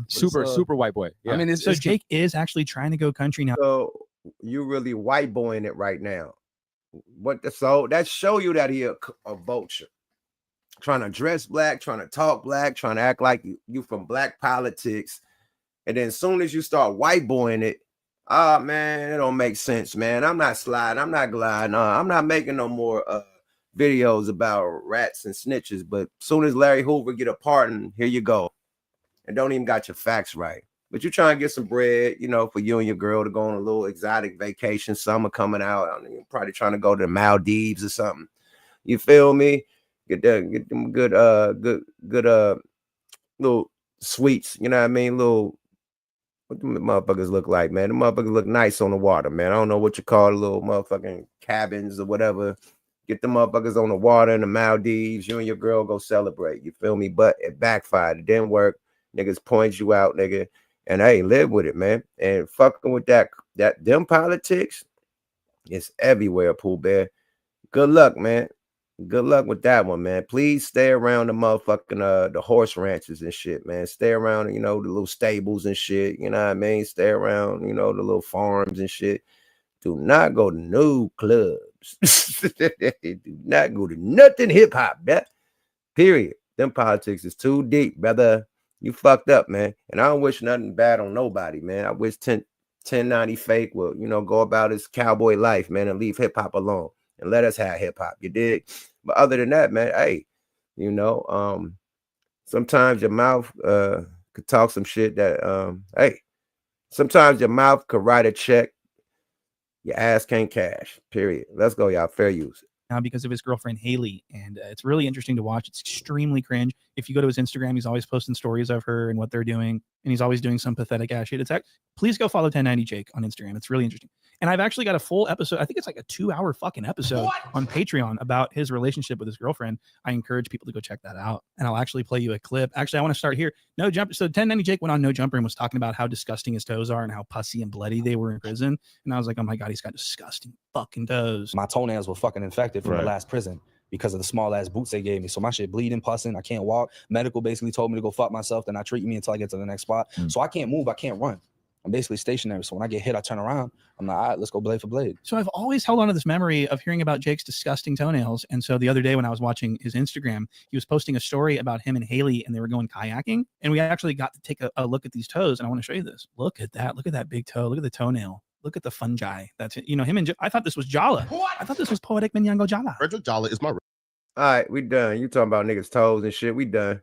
We done over here. Let's get my nigga Bo Nose in this motherfucker. Nigga talking about niggas' toes. We ain't here for that. We're not here for that. Ain't here for the toe talk, my nigga.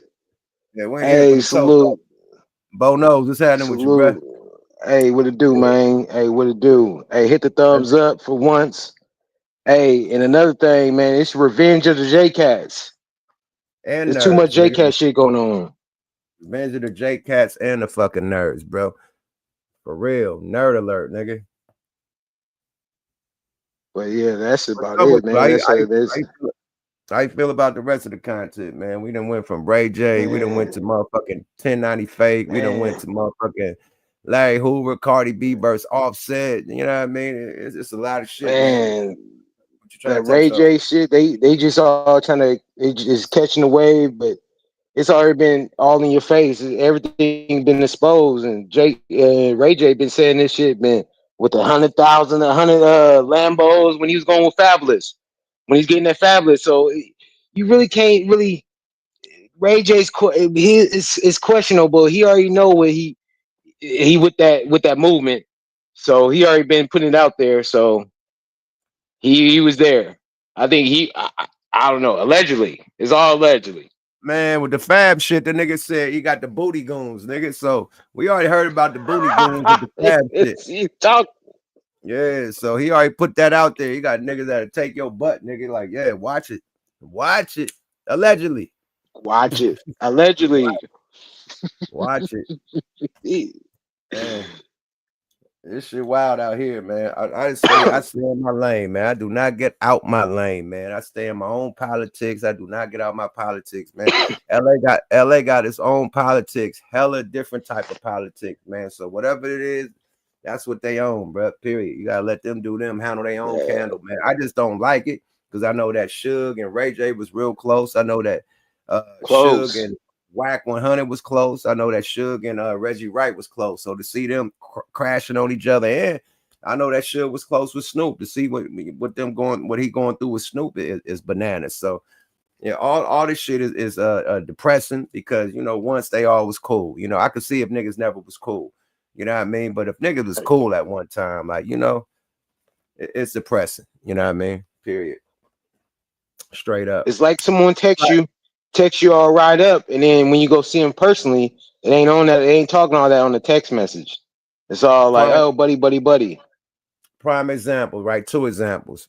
I'm gonna just throw Cameron out there. Cameron had beef with all the Dipset niggas, and he had beef with Mace for the fucking longest. Now look where Cam at with Mace, right? Now look where Cam at. Back with the Dipset niggas doing clothing lines, shows and shit. Like, so when niggas got friendships, you gotta let them niggas handle they candle. That's all I'm saying, more of the story, because probably later in life, they probably come back together and do some shit. You never know. That's all I'm saying. You know what I mean? That's why I stay out of people's shit, because once you go bad, these niggas become friends again. You dig?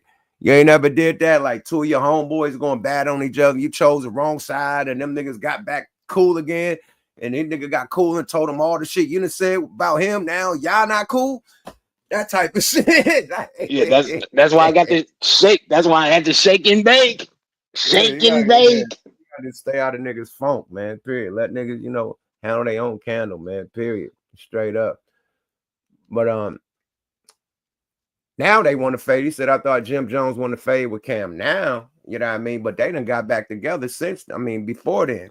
You know, they got back together before then. Them niggas was all in Harlem and shit, you know, chilling on them goddamn, you know what I mean, milk crates and shit, you know, doing they want to.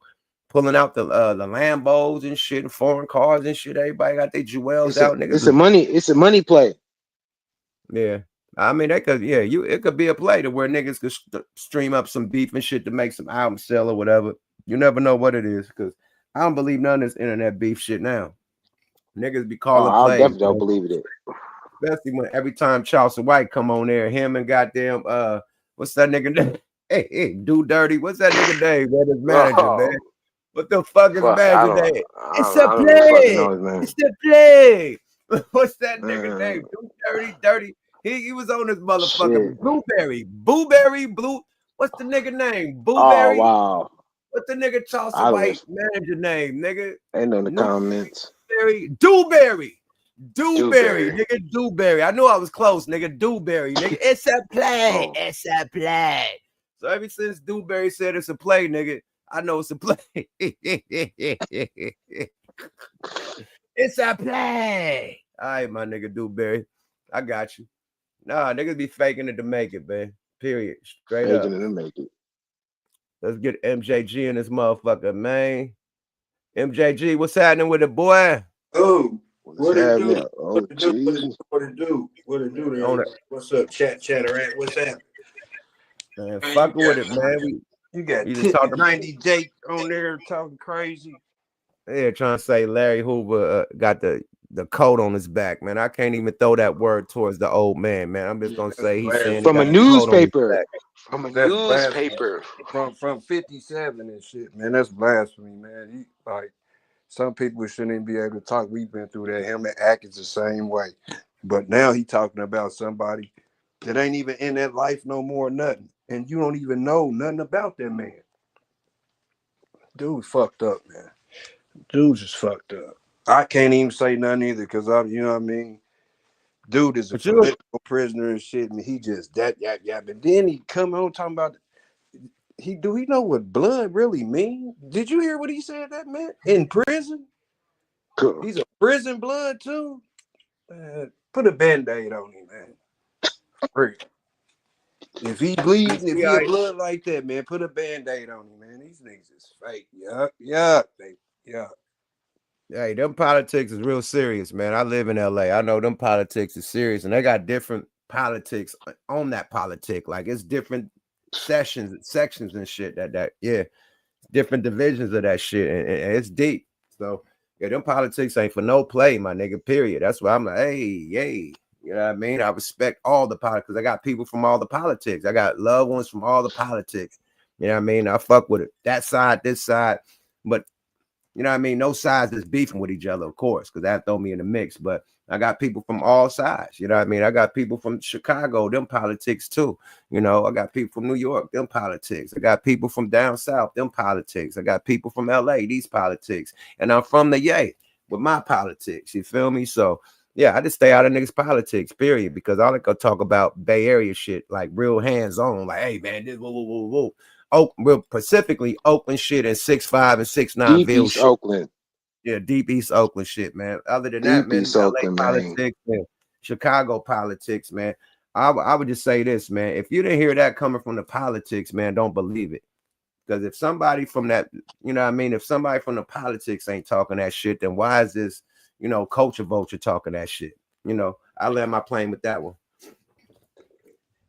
Right. And then too, man, he got freed from federal, but not from the state. So he's not out.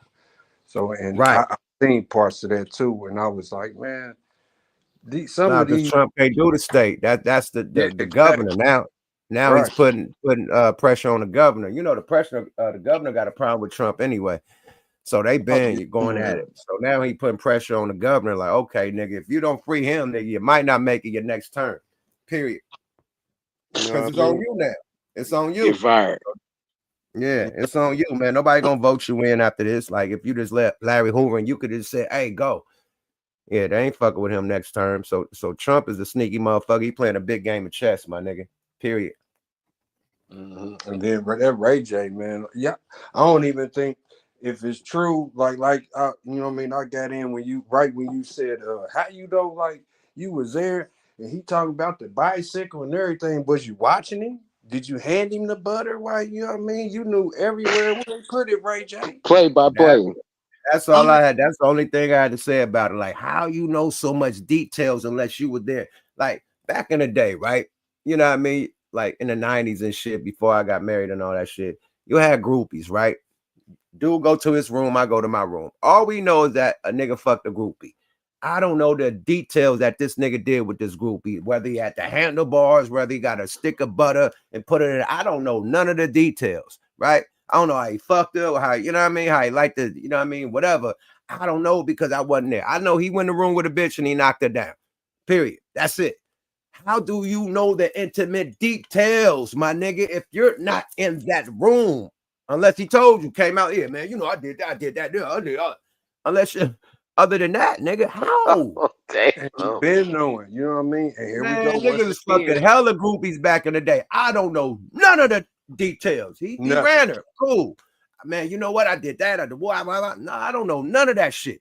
I just know he ran her. And nobody gonna come out and tell you everything. Because the nigga could have went in there and tricked off. You know, man, the bitch charged me $300, my nigga. She wasn't playing. The nigga ain't gonna tell you that. Man, the bitch broke me for a band, my nigga. Fucking man, she's bad as fuck. Nigga ain't gonna tell you that. So money on the dresser. Money on the dresser. Nigga go to Vegas, think you got a groupie. I need a 500. Oh shit. I didn't know you was one of those. Yeah, I'm one of those. Okay. Good luck, nigga. Yeah, nigga don't want to tell them stories. The bitch broke me for 500, but yeah, it was cool. She was one of them, you feel me? Yeah, man. Nah, nigga don't tell you all that, man. I was just wondering how you know all them details. That's it. You know. And then you wait till he in jail and want to tell it now. You know what I'm saying? Like both of them. Like, I mean, like, and they've been knowing this for a long time, and you still fucking with them. Like, you still hanging with them. You feel like you still kicking it with him and Puff. So what they say about you, Ray J? And what he keeps saying, the gay people know that they know I'm cool. What, you know what I mean? So you tell them that, they gonna be like, oh, you know. So you keep saying it. Whatever, man. Is he a drop hand? Is he Ray Gay or Ray J? They all sprinkling fairy dust on each other, man. Ray saying that he a Tinkerbell and Suge saying Ray a Tinkerbell, man. So they all sprinkling fairy dust on each other. Period. Pop the thing that made Ray flash is that the nigga Suge said Ray and Diddy was lovers. So this is Ray J response. So Suge kicked that off and went bad on Ray J first. Like, nigga, you and Diddy is lovers, allegedly. That's what he said. Ray J, boom, he popped out. Allegedly. I gotta pop out show niggas. Ray J popped out show niggas. Go back to that Breakfast Club. That Breakfast Club, him, Fabo, and Diddy. Was it Breakfast Club? Who he called Fabo Daddy or some shit or something. Ray J sitting up there looking like, who was it? Shit. Bow Wow or somebody. One of them, they was all up there, and they were acting gay. Damn, Ray J, you might be a little drop hand, babe. Oh, Ray J got bitches, man. Ray J done knocked down some of the baddest bitches Yes, in LA. he did. No question. I know that for sure. You know what I mean? Period. Mm-hmm. But it's rumors about niggas in his crew, though. It's definitely rumors about niggas he hang around. You know, and I just leave it at that. Some rumors around the niggas that he hang around, but I ain't heard the rumor about Ray J. But a couple niggas he hang around, I heard a couple things. It didn't start coming. I ain't never heard nothing about Ray J, but he had a lot of bitches, you know what I'm saying? Until all this P. Diddy and Puffy stuff, you know what I mean? And all the parties, even from back in the day, we all knew about them, you know what I mean? But ain't never to this and that. Now it's like, look what he did. Guess what he did? I was there. I wasn't there. You know, if you was there, you was something. If you wasn't, you know what I mean? Like, hold on. Let's remember. Ray J had Whitney Houston, nigga. Let's stop playing. Let's stop playing, my nigga. Ray was knocking down Whitney Houston while she was with Bobby Brown, nigga. Let's stop playing with Ray. Man. Ray is a sniper, nigga. Like, he ain't playing the games, nigga. He got the bitches, bro. He is not playing games when it comes to them hoes, nigga. Correct. That boy, he's going sniper, younger or whatever older. you want to call it, nigga. He took, nigga, the girl he with, the baby mama, he took her from Floyd. That was Floyd girl. Yeah. That was Floyd girl. He took her from Floyd.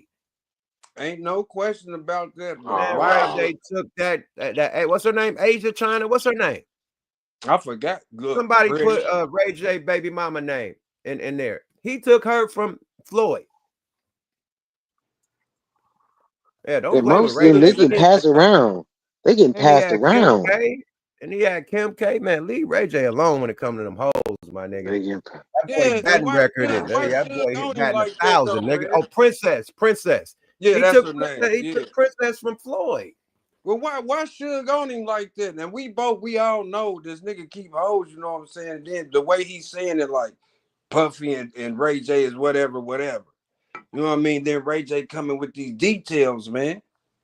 All I know is Ray had hoes. Period. All the hoes. Every bad bitch you could think of, Ray done ran them. You know, he put Kim on the map. Man, yo, his sex tape, man, she got more money than him.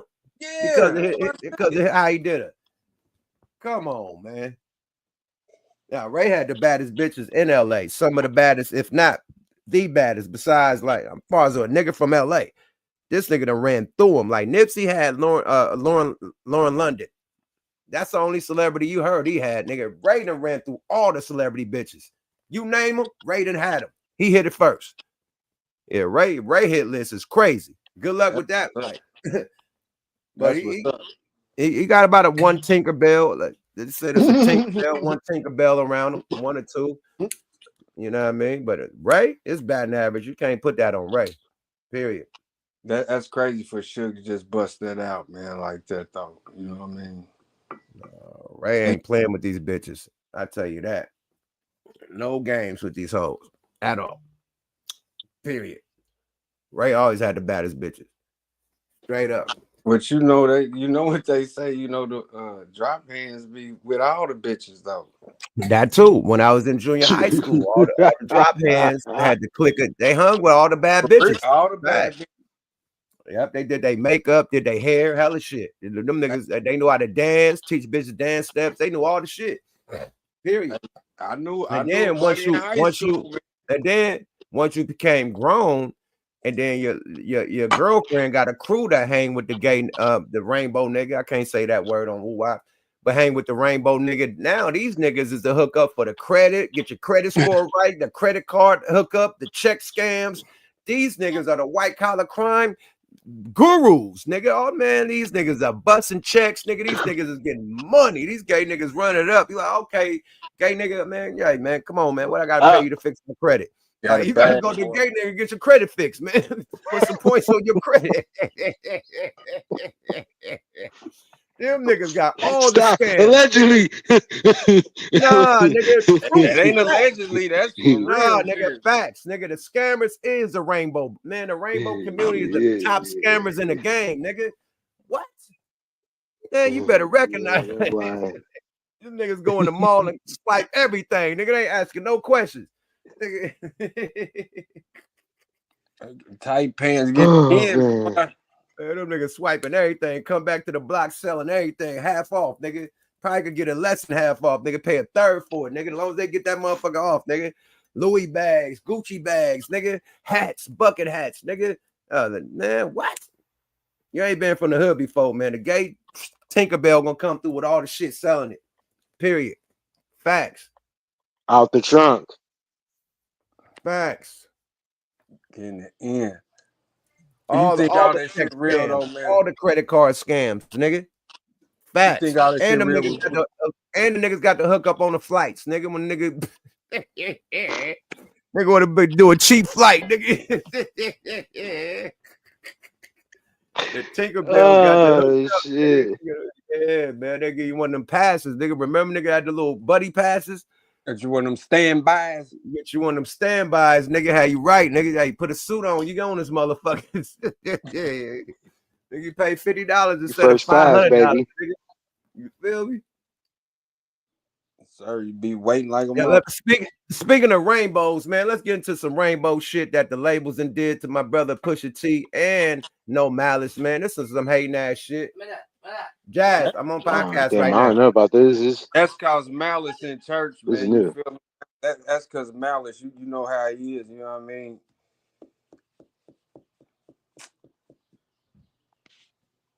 Let me get this content up, man. I'll let the content play, but this is some hater shit, man. Once you hear this, we'll elaborate. I ain't gonna tell my thoughts over this shit right now before we play the ooh-ah, but this is crazy, man. If this ain't a cock block or oh my lord, and my label did this to me, fuck this label. But shout out to Ville. Let me subscribe to the Ville too. He do his thing too, man. Hit the Ville. He definitely do a lot of breakdowns.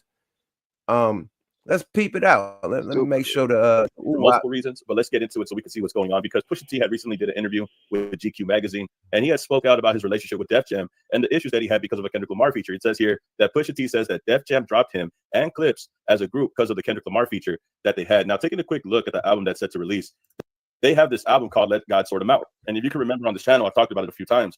They had a song with Kendrick Lamar. They had a feature with Kendrick Lamar on a song called Chains and Whips. Now, this is speculative at the moment. It says here that this track list is unconfirmed. It's compiled of recent single snippets and song title source from streaming services, PROs, and social media. It is purely speculative and has not been confirmed by the artist.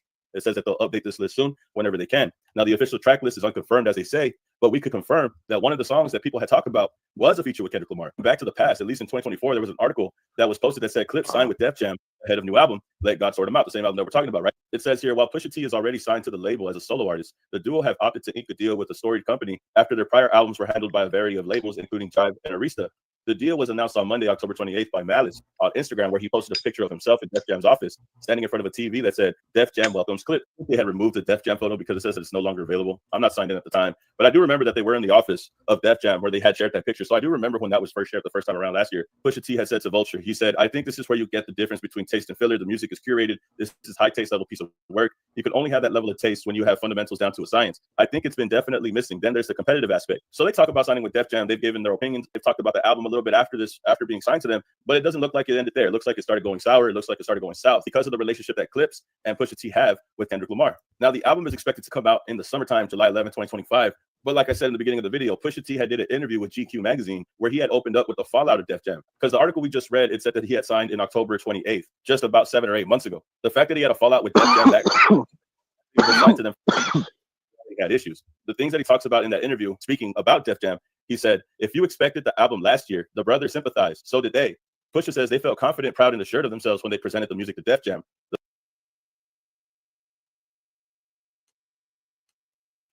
So peep this out. Def Jam got mad. More of the story, if this nigga talking too fast for y'all. The Clips new album was supposed to come out on Def Jam. Since the Chains and Whip song, the one that was debuted at the Louis Vuitton fashion show in Paris with when Pharrell premiered his line, you know, his partnership with Louis Vuitton. Chains and Whips played while, you know, No Malice and No Malice and Pusha T was walking, in a new gear. So that song has Kendrick Lamar on it. So when Def Jam heard the feature, they allegedly said, no, Kendrick Lamar needs to edit this or we're not putting it out. And, Pusha T, like, I'm not going to tell Kendrick Lamar to edit his verse, especially when there wasn't no subliminals, at all. So that's basically what we're going through right now. This is his story. And let's see how, is Def Jam, pledging allegiance to Drake, you know what I mean? Because, nigga, if you just signed the artist, you got this hot ass album produced by Pharrell Williams, the whole album produced by Pharrell, and you got a problem over a Kendrick Lamar verse and you drop the whole project, it seemed like you pledging allegiance to Drake. You know what I mean? More of the story. What y'all think? That's the UMG, ain't it? UMG.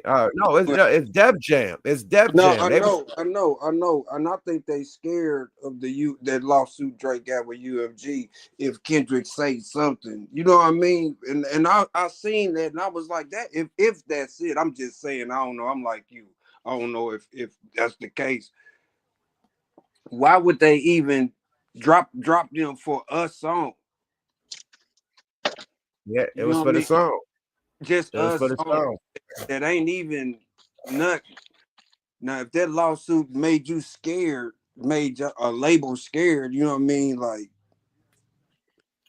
they showing the lead. You know what I mean? Jay-Z supposed to been on it too. I heard. I don't know. He's probably on another song, but that Chains and Whips supposed to be featuring Kendrick. But more of the story. Drake, after this lawsuit, he's not gonna be at UMG no more. He's gonna leave UMG definitely. They're not gonna deal with this nigga after that. So he needs a new label to go to. Who could be that label? Def Jam. If I ain't thought about that, they clearing out the air, clearing out the airspace for Drake to land his plane. That's what I think. Like, yo, we stood on business for you, nigga. Come over here. You feel me? That's what I think. He gonna need somewhere to go. UMG ain't fucking with this nigga after this. Yeah, he gonna need somewhere to go. And Def Jam, like, come over here. That's what I think. They're gonna make him president. Let's continue with the content. This shit's still loading up. Let me pull it back a little. The brothers sympathized. So did they. Pusha says they felt confident, proud, and assured of themselves when they presented the music to Def Jam. Come on, load ups. Hold up, big load up, swole up. I got premium, no commercials, man. They steadily trying to play commercials on the premium. Don't play, Jose. No commercial. While you load, shout out to my Pacers. Then we're about to win the championship. Got them Knicks out of here. Oh, man, got them niggas out of here. Man, they skunked them niggas. Niggas in the fourth quarter sat down. Nigga, they I told them don't come west of that, but the Statue of Liberty's arm talking that mess, boy. Don't do it. I think New York being that big market, they were just extra pumped up. You know what I mean? Like, them New York Knicks fans are the most I thought it was Boston. Them New York Knicks fans are the most disrespectful fans in the NBA. You heard the shit talking they was big, boy, they was popping it. They was popping it. And that's why they fly dinner. That's why they my Lord. It's over for it. New York felt good. It was like New York. They was back. Like Alicia Keys type of vibe. You feel me? Yeah. Jay-Z. Yeah, they back. They going back to New York. They going back. Jazz, what's up? Jazz, what's up? Edit. Hey. Pink, blue, black is egg. Pink, blue, black. Pink, blue, black is damn, you got me with that one. To try to get on Drake's good side, so that way when he does decide to sign to somebody else, he comes. Jimi Hendrix. All right, Jazz. This nigga turned up.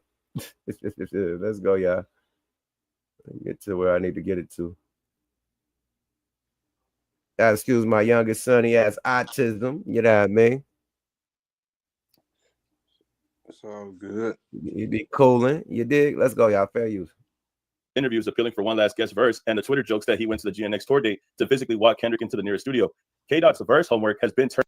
Hold on, I went too far. Let me get back a little bit. Here we go. Let's go. Like it started going south because of the relationship that Clips and Pusha T have with Kendrick Lamar. Now the album is expected to come out in the summertime, July 11, 2025. But like I said in the beginning of the video, Pusha T had did an interview with GQ magazine where he had opened up with the fallout of Def Jam. Because the article we just read, it said that he had signed in October 28th, just about 7 or 8 months ago. The fact that he had a fallout with Def Jam that quick is crazy. Hasn't even been signed to them for a whole year yet, and they already had issues. The things that he talks about in that interview, speaking about Def Jam, he said, if you expected the album last year, the brothers sympathized. So did they.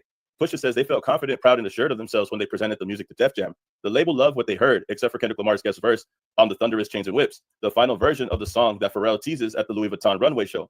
And the song Pusha says was the first to come out of their sessions. Don't be fooled by Pusha's interviews appealing for one last guest verse and the Twitter jokes that he went to the GNX tour date to physically walk Kendrick into the nearest studio. K-Dot's verse homework has been turned in for a while now. So this is what I talked about. I thought Pusha T had met Kendrick at the concert. He had went to the GNX tour. I thought he had pulled up there to try to get a verse. It looks like Kendrick had given him a verse a long time ago. And going back to that song, they brought up Chains and Whips again. But after a summer of beef between their two biggest artists that resulted in a still ongoing lawsuit from Drake, Def Jam's parent company, UMG, blanched at the antagonistic optics of two of Drake's biggest enemies linking on wax. Pusha calls their apprehension stupid. None of the bars in Kendrick's otherwise excellent verse could really be perceived as a shot or even subliminal. It does, however, contain a stutter line. Therapy taught me how to open up. It also showed me I don't give a fuck.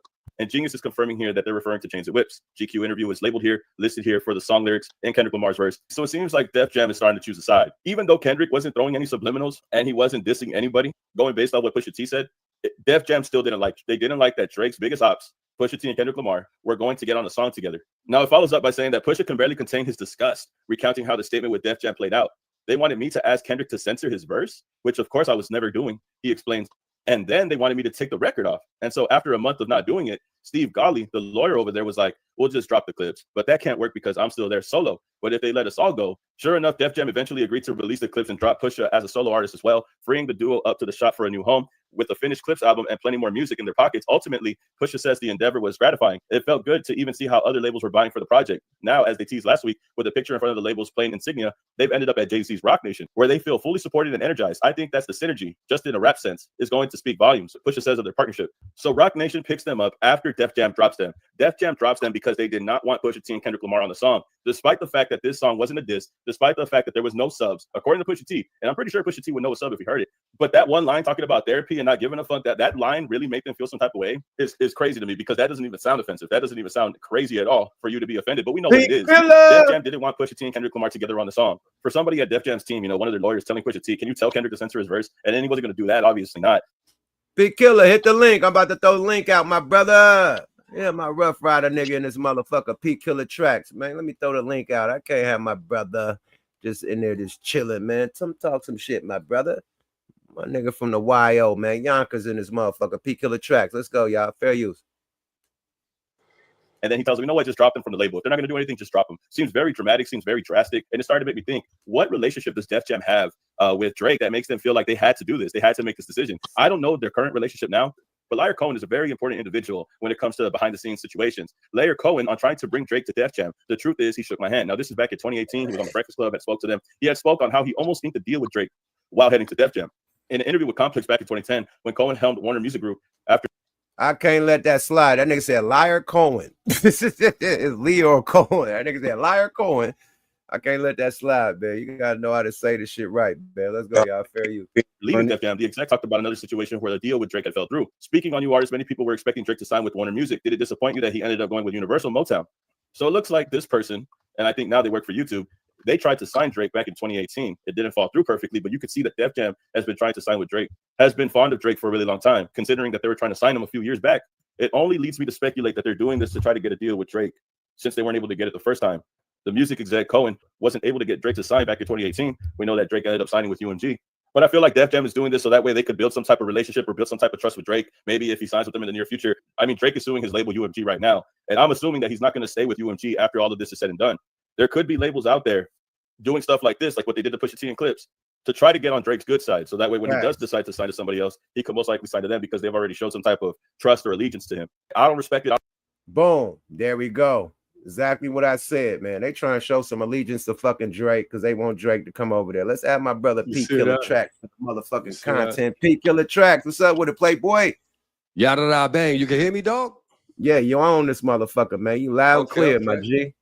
All right. What's up with you, dog? What's up with you? I've been trying to contact you, you know what I'm saying? Reaching out. So I know you busy. I'm busy. I live in Hong Kong now. You know what I'm saying? Call So my goddamn phone, man. You got my line, right? I got to WhatsApp you, though. Oh yeah, because you back in Asia? Yeah, I'm in Hong Kong. I live in Hong Kong now. I just got my residency and shit. I would pull up the camp. Yeah, I would pull up my camp, but I'm streaming live on Twitch. I was looking for some shit. I was like, oh, the Fan Bam is on. I gotta tap in and say what's up. You know what I'm saying? I gotta see what's going on. Come on, man. Hey, man, shit, do your 1 2, man. Shit. Next time you come to the States, man, we gotta link up definitely, man. But send some of them slaps, man. I'm working on about 10 albums right now, nigga. I need beats. Period. Nah, yeah, that's what I'm saying. I got be me, and I got a newer producer from Chicago, so you get that Chicago sound and you get my sound. But yes, I'm the P Killer producer. You in Asia, man. You better get some of them jazz players, man. You got a lot of niggas out there that's really doing funk and jazz on the guitar live, like instrumentation and shit, man. They out there playing instruments, man. You better bring a savvy ass bass player, man, to add to your drums, my nigga. I got my nigga. I got my white boy out there, Sean Speed Dillon. Oh, right. But still, man, you right there. You could always pick up on him man. too. Yeah, you could always pick up on him too. Yeah, but you could always hit old boy's line. That boy dying to do something for you. Oh yeah, definitely. He do, but just you know what I mean? Definitely. No, yeah. We'll get that together. I need beats from you, nigga. Not him. I need beats. No disrespect. I need beats from you, not him, nigga. No, but I'm saying, like, say you got some shit and you hear something on it, you could just hit him up and like, yo, come through and you know what I mean? Oh, right. With a nice bass in that motherfucker. Orchestrate the shit, God. You know what I mean? Right. How you feel about Def Jam Cockblade? Because you was over there with Def Jam with X and with X and them. So you know how they handle business over there. We just played some shit to where Def Jam dropped the clips because Kendrick Lamar was on one of the songs and they didn't want Kendrick Lamar on the song. That's just politics and fucking record labels. That's why. And the crazy shit is, artists got to realize, my nigga, if you already got a core fan base, you don't need them niggas. All you doing is putting more money in their pocket, you know what I'm saying? And you don't need them. But that's some fuck shit. That's what the record labels do. They cock block shit. You know what I mean? They don't want, it's like, oh, you're teaming up against Drake. All right, that's what you think. I mean, so be it. But that's not the case. You know what I'm saying? That's not the case. But the record label's always going to try to look out for their best interests because they don't want to catch slander like, oh, look, now it's Def Jam against Universal. You know what I mean? So it'll be a different type of war there. Financially. You know what I'm saying? People got to look at it that way. People got to look at that way as well. You know what I mean? Right. Yeah, that's what I was saying earlier. I think they was just covering their ass for the UMG. You know what I mean? That's their parent too. And it'd be like a conflict. But I wouldn't have dropped my artist. I wouldn't have dropped the clips or Pusha-T for a song. You know what I mean? And knowing that the Clips is just they coming out with a long-awaited reunited album, some shit, right? They sort them out or something like that. Yeah, they dropped them both. They dropped Pusha T got a solo deal there, and they got a group deal. They dropped both the deals because of this Kendrick Lamar verse. They don't want no smoke. And now Def Jam, that's some curse shit on their behalf because they're just showing like, yo, we don't want no problems. And now they're taking a bigger loss because you got to pay them niggas that you dropping. Yeah. They got to pay them because if not, then they're in breach of contracts and then they could get sued for more money. So if Rock Nation inbound out, that's what they signed with. Yeah, and I'm pretty sure they probably did, and that's why Jigga getting on it too. You know what I mean? Because I think I'm just speculating. You know what I mean? Let's just they did just sign the Rock Nation. Salute to Jigga. He grabbed them up real quick, snatched them up. You know what I mean? You know that, so it's on, man. That's crazy. That's crazy. They ain't gonna let him talk his shit, man. You see the commercial? They putting all the D-boy shit, nigga. They got flashing triple beams and D-boy, nigga, Pappy Mason and nigga the motherfucking all the niggas from New York, nigga, all the nigga, the big dog, Meech, everybody. They flashing all the drug dealers and they shit with the man. The commercial was mania. I'm like, oh, They taking it back to the streets, nigga. They thugging it. They goonie in and out, man. You know what I'm saying? Yeah, That's what the music is from. Drug dealing rap 101, nigga. The shit on their commercial. So many drug dealers and kingpins and killers. It's like, okay, that's where y'all going, my nigga. I thought it was no malice. I think malice got malice. Because if y'all talking about the imagery that I saw, nigga, malice. That's what I said, malice, man. Nigga. And the Crips, this they first album in what about 10? They ain't been. Malice been gone. He been on the good shit, on righteous. You know what I mean? He been on his May shit. He been on his May shit for a little while. He back. Got out the game for a minute. Them trousers, bro. You know what I mean? And Pharrell doing the whole album. Like you said, he was maced. That nigga was a preacher, man. He was on the mace shit. Nigga maced up real quick. God said, come on, bro. Get out of here with that. Man, come on, man. You're right, man. It's good to drink you some holy water every now and then, but come on. Yeah, man. I mean, it's good. It's good to have faith and believe. We all know there's a divine creator, you know what I'm saying, supreme being. But don't let that stop you from speaking your mind now. Right. And don't let that stop you from, exercising the gift that the Almighty blessed you with. Exactly. So you cursing yourself. If you could preach at the church, you could preach on these fucking beats, on these records, album, on these songs, definitely. DMX, well, prime example. DMX, he gonna talk all this shit, but he got one song dedicated to the Lord every album.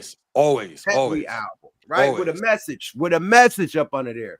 So it's like you could do, man. Come on, man, get your money, but boom, you still shout out the Lord on the biggest platform. You selling millions of albums, and you got a song for the Lord on every album. You pray every time you do a show to the Lord. Like Malice could be like that. He could, I can't wait to hear Malice one song about God out the way, and then talk your street shit. At church. You know what I mean? At your shows. Do your shit, man. Start off with a prayer, boom, and then get to it. You feel me? Like. It could be balanced. It could be balanced, my nigga. Balance, Malice. Come on, son. Hey, Malice nice too, boy. He one of my them favorites. niggas is tight. Them niggas is fire, bro. You know what I'm saying? Them niggas is dope. Fire. That chains and whips, fire. You know how many times I watch them niggas walk down that little just to listen to chains and whips. I'm like, what the fuck is this? Some of the song. And them niggas walking to him. I'm like, oh, said he got Malice back talking. I didn't hear this on that nigga because Malice just dropped the album. He had that one with Kanye. He dropped. Yeah. I mean, Pusha-T dropped the album with Kanye. That song wasn't on there. I'm like, what the fuck is this? You got them niggas walking. They got the motherfucking spray painted Louis shit on, the blue shit. I'm like, oh, nigga, it's up. And everybody thought that song was about Jim Jones. Remember? Yeah. Everybody thought it was about he Jim. responded to Jim Jones. Like, nigga, no. Nigga, no. Boy, the internet will have you swinging at the air, boy. Yeah, well. Just like our boys in the hood.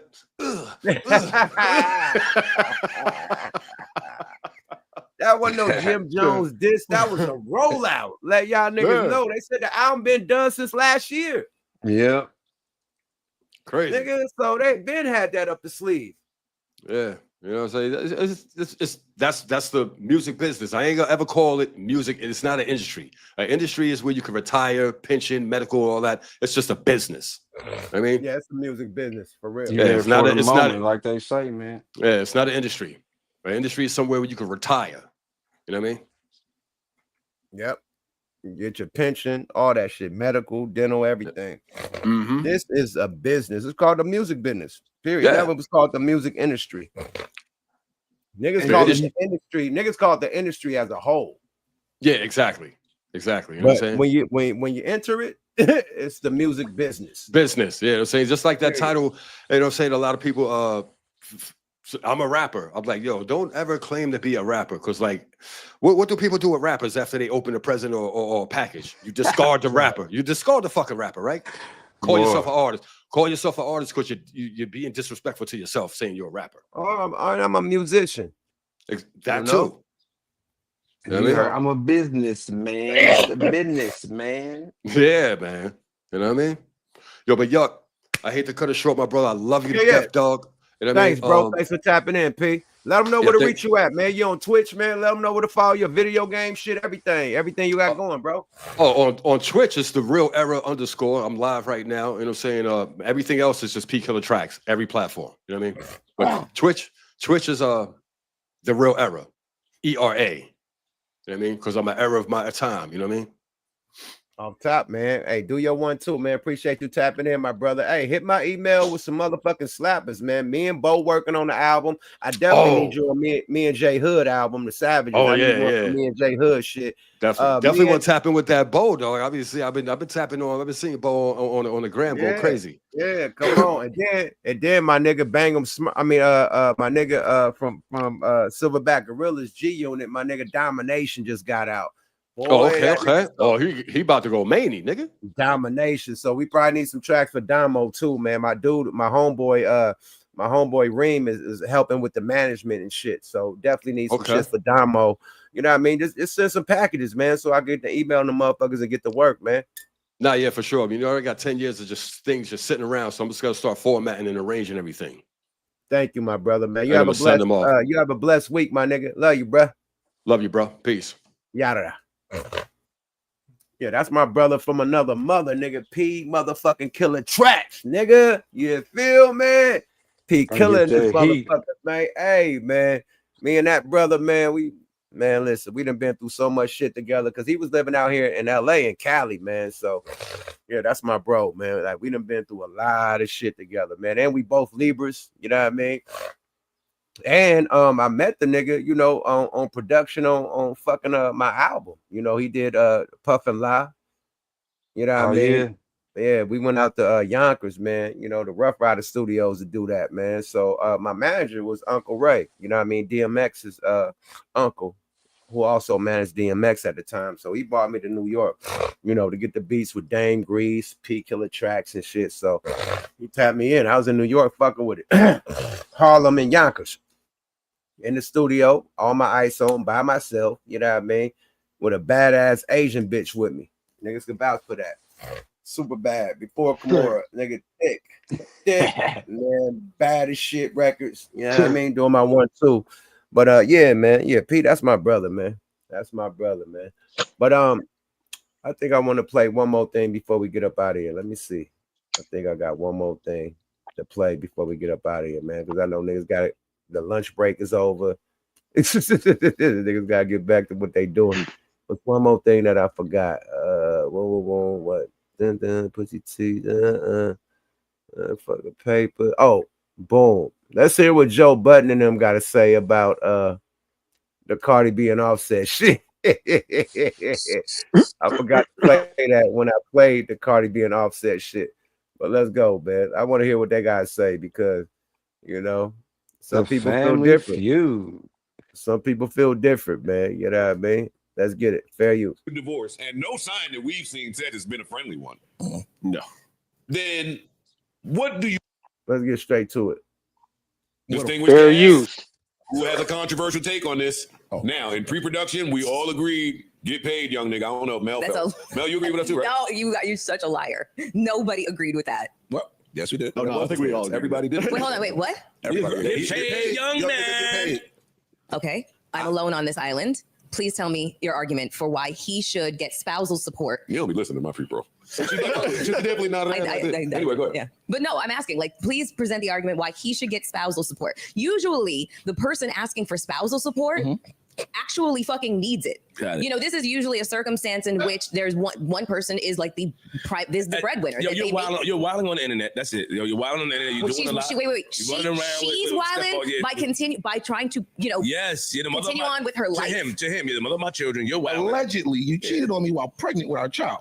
Okay, that's alleged, but there's no. I think she said. I'm saying alleged because I don't know what happened, but this is what he said. So the person that was cheating alleges that she was cheating. I think she admitted. Did she? Well, Offset going to cheat is one person cheating. You cheating pregnant? Oh shit! It's not the same. Two of y'all. Okay. I don't necessarily believe that she did, but hey, I'm not. My baby to his house. So Mel, is your argument? mainly he doesn't need the money. 1,000%. I agree with Mel. My argument is that he does not need the money and that this is just malicious intent, just to piss her off, because the reasons why she's given for filing for divorce is not just cheating. It's also, she's also included threatening, stalking, and revenge porn. Like this is a lot of, and also publicly speaking and disparaging her publicly. Like it's, wow. They both did it. I feel like it's been retaliation on her part. They both did it. That's all I'm saying. Whoa, this nigga threatening revenge porn. Yeah, it's malice now. You probably don't need the money.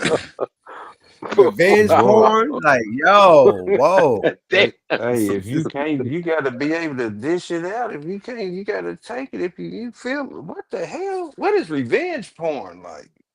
What the hell? I got all this footage of me piping you down. I'm about to release this shit unless you pay the And bills I'm mad. every motherfucking month. And unless you pay this mortgage every month, I'm releasing the shit. That's what it sounds Ain't like. he her That's why that spouse? mortgage got paid for a year. Ain't he her spouse? got Yeah. these tapes. Hey, y'all. Ain't he her spouse? They Yep. married, ain't he? So if it Yep. was different, she wanted. So hey, get that bread. Hey, that's what they saying. Get that bread, young man, because It'll be the same way. It's called spousal. So let me get some in these trousers because I'm a spouse. I'm gonna say this: it ain't fun when the rabbit got the gun. It ain't fun when the rabbit got the gun. Man. That's all I'm gonna say. Because when the female got the gun, spouse supports it go. It go. Nobody say shit. Hey, she deserve it. She got the baby. She got the kids. She was there when nothing about she man. All right, cool. He was there too. Let's go. Yeah, right. Let's go, y'all. Now you do this with these topics. Yeah. And it pisses Ish off. No, you over here trying to fan the flames. I'm doing good. No, he's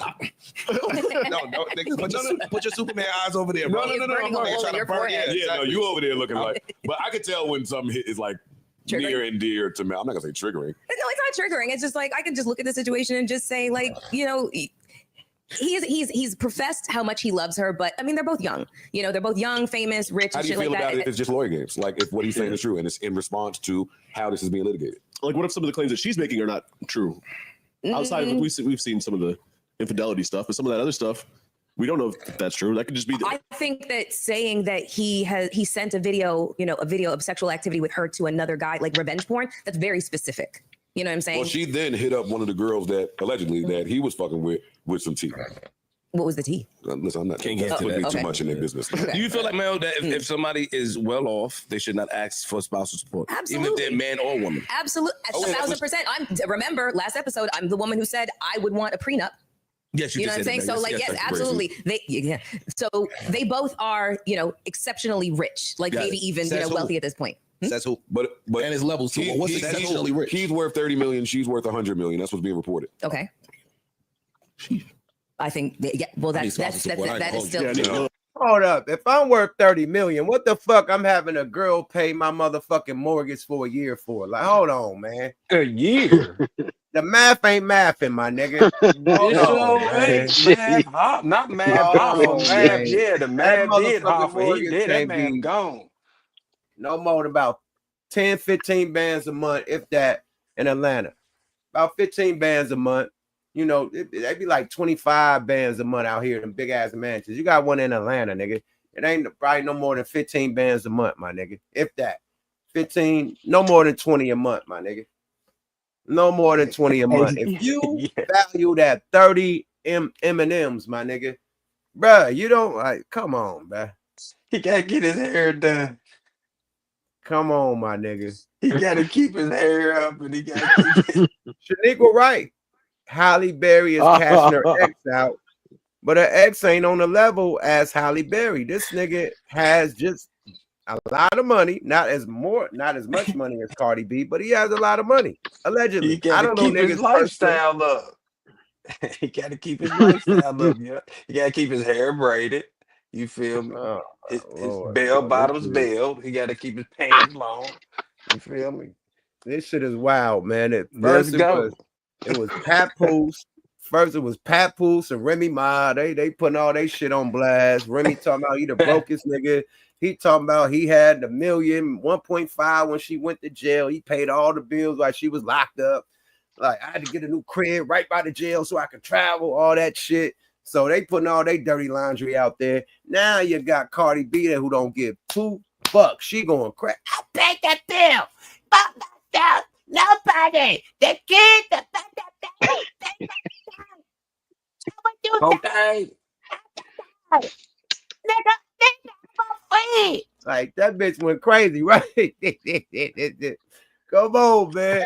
Like these industry motherfucker relationships is many, bro. That's why you gotta fuck. She went somebody that's mookie on in that the nigga. industry, man. Look at their relationships at work. Look at Ice Cube and his wife. They've been together since high school. They ain't set. They one in the industry, one not. Opposites attract. You need to make the balance. The only two people that's working in the industry is Jay-Z and Beyonce. Literally, everybody else that had an industry relationship has folded. Kim and Kanye folded. This one and that one folded.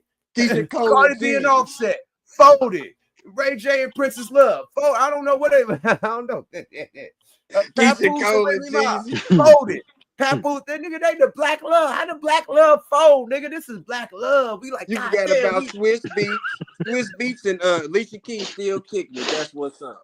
Yeah, Melissa Keys and Swiss Beats. Them too. Jay-Z Them and only Keys three. Swiss There's Beats. only three couples. That's it. Cube. That's it. Jay and Swizzle doing they thizzle. The rest of them, what you say they did? Nah. Cube ain't got nobody from it. We talking about the industry ones. Oh, yeah. It's only Swiss Beats and Jay. It's only Swiss Beats and Jay, bruh. That got their shit together. Hey, everybody else that lost their industry, bitch. Everybody. Folded. Oh, shit. We got to add ASAP Rocky and Rihanna. Oh yeah. They on their third child. That nigga, that he got her. They on their third child, nigga. He got her, my nigga. She off the market, nigga. She ain't going nowhere. ASAP Rocky. Yeah, ASAP Rocky. So ASAP Rocky, Swiss Beats, and Jay-Z, the only ones that got thorough industry relationships. Everybody else done fell the fuck off. They said Snoop and E40. Snoop got his girl since they were young, and E40 got his girl. I'm talking about in the industry. They ain't in the industry. I'm talking about industry relationships. Industry relationship. When you got a popular female that's in the industry and a popular male that's in the industry, and they both come together. I'm talking about those relationships. 9 times out of 10, it don't work. You know, period. Bobby and Whitney. She ended up cheating on Bobby with Ray J. Let's stop playing, bro. Let's go, y'all. Fair use. What's the spouse? Tell me what that hot and bothered shit is cool. Tell me what the spouse support. Tell me what the spouse support. So what's the spouse? Now, I don't see how you could want him to live in a lesser home with those children. Quality of life. Yes. With the children that she's going to have the primary residence. But primary is not all. It's not sold. All the time. I know that nigga didn't just say Will and Jada. You can't say Will and Jada, nigga. They stay at what that shit was called, the entanglement. Man, that shit is null and void. Entanglement. The prime example. Yeah, they the prime example. And they still stuck it out with the entanglement. That's they still together. You right. Fuck it, Will and Jada. Damn. And he put his dreams to the side to push hers. Oh, That's true. That's true. Yeah. All right. Yeah, he did. That's so full of shit. He did not. He gave her his whole management team, fixed contracts. They represented her for mad long. Yeah, he did. Okay. Maybe she doesn't get that 100 without him. Mel, just say it's possible that she doesn't, but here she is. Just say you fucking with the women and don't want to hear that. Once you try to do the word salad over, I distinctly remember. Nigga, she was up under Coach K. Nigga, Coach K, the boy, nigga. Yeah, Coach K did the big deals to Rick Ross, everybody. Nigga, Coach K know what he doing. So you let Coach K manage Cardi B, nigga. It's gonna be some moves, some mountain shaking, nigga. Period. That ain't got shit to do. I mean, it do like far as a plug, but he ain't got nothing to do with how Coach K moved, my nigga. Nothing at all. You can introduce, oh, this your wife? Okay, I'm gonna look out for her. That's it. But once Coach K get the moving and making these big ass deals and sponsorships with Cardi B, the nigga, her commercials playing on the Super Bowl and shit like that. Yeah, that's Coach K at work, nigga. Connected and flex, nigga. Offset can't, nigga. Why the Migos went on the commercial then? If Offset could do that, I'm just saying, stop it. Coach K at work, nigga, with the hottest female in the game, nigga. Stop playing. He made power moves. They had shit to do with shit to do with Offset or the Migos. That was just the connection. That's just but it. Nigga, and that, yeah, that's it. Remember a Jimmy Butler conversation in here? Okay. But I don't want beef. When Jimmy Butler was giving his baby moms maybe 10, 12 grand, 20 grand or something, and she wanted way, way more. And you stood on the side of getting more money from Jimmy Butler. He was giving his baby mother a shit ton of money already. So again, that is a situation where Jimmy Butler is the primary breadwinner, and I just want to go. Let's just say she ain't got shit. Okay, we're not talking about that here. We're talking about Offset and fucking Cardi B. Whether it's he's got 30 million, she got 100 million, he is not outside with a fucking cup in his hand, like, please, sir, please. But what's the spousal support? But real quick, but if he's giving her 20, 30 something a month, and he's also it ain't that she ain't got shit. Jimmy Butler was paying $55K a month in child support. Okay, that's also, we're not gonna say she wanted more money. Okay. And we said, what the fuck? And y'all came in here and argued that she is deserving of more money. So let me finish, please. If Cardi B is worth 100 or 200 million and Homeboy is worth 30 or 50, there's a huge disparity in that number. I wouldn't do it. Me, the man that I am, I wouldn't ask her for shit, but I'm not mad at him if he is doing it. I used to do. Okay. We know. I wouldn't do it personally, but it would just be interesting to find out his reasons for wanting spousal support. Why? He saw the video on the boat. He liked that shit. Because that's what you have to prove. You have to prove why you need spousal support. I don't know that to be true. I don't know that to be true. Yeah. I don't think my understanding is that you do. And so they will go through, bank accounts and like the justification is that I want to be able to maintain the same lifestyle. We got egos, we got pride, and a lot of times when we see our significant other or our ex move on, we're gonna do what we can do. Even if it's lawyer games, we're gonna do what we can do. I don't even want to put that on me. But I'm not saying him, I'm just talking about me. Yeah, gotcha. And I think that a lot of people, I'm gonna do whatever I want to do to make your life a living hell. You can't be on a boat shaking ass. I think Flip's absolutely right. Shit, whatever the fuck that is, with fire shit, while I'm in the fucking video shoot with a fucking what's a bathtub next to me. It's just different. Give me spousal, and I want depression report. Give me all that shit. What's all that shit you could ask for? Pain and suffering. All that. Yeah, a large part. Yeah, it's definitely a play, my nigga. He mad. He big mad. Well, I say, Shaniqua, that's a good one. Tiny and T.I. They stood together too. Yeah. We got another one. Tiny and T.I. Don't say Bird and Tony, because she just divorced the nigga and got half. A week later.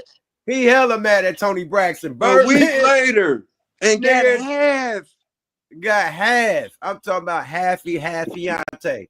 He hella mad. Damn. We talking about couples that's together, that stay together. Yeah, together.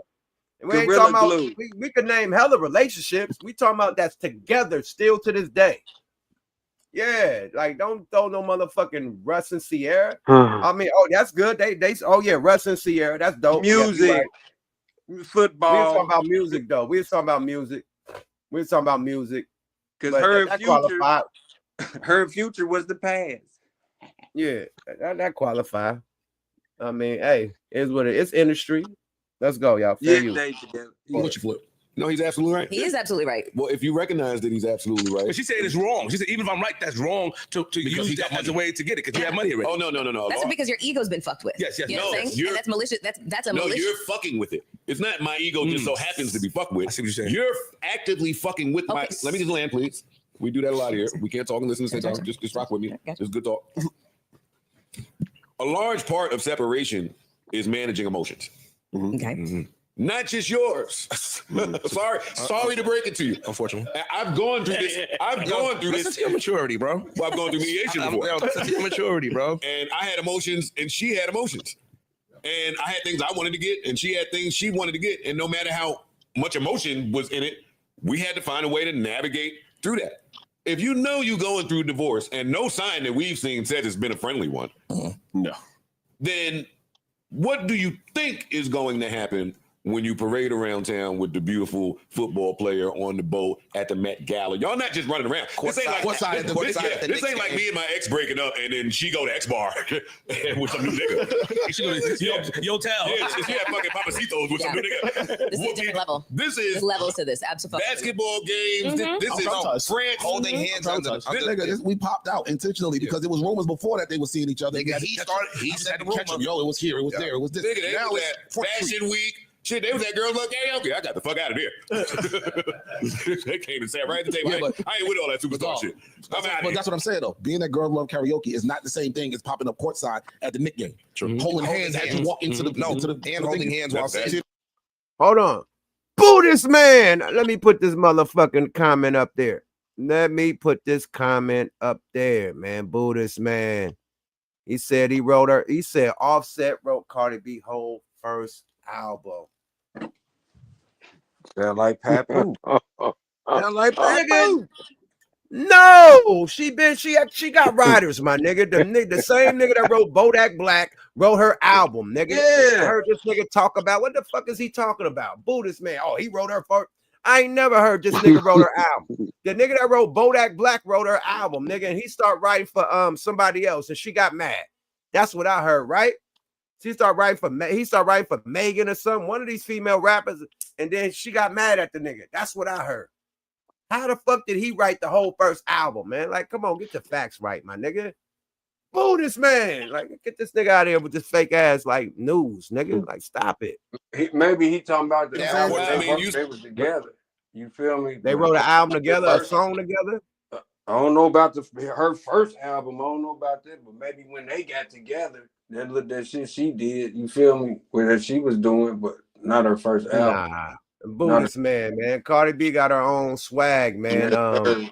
She got her own writers that got her own. That nigga don't rap like her, nigga. Like, come on, man. If anybody, like, you'll give credit to whatchamacallit, fucking the Yachty, Lil Yachty wrote all the City Girl shit. He wrote a lot of female shit. Okay, get it. But what? Offset wrote her? No, brother. Nah. Maybe helped her, but you know what I mean? Helped her do, or help her with a good manager, which is Coach K. Yeah. But otherwise, she got her own way. In that case, then why he can't write the shit he wrote for her? I'm just saying, how you gonna give her the hits and don't keep the hits for you?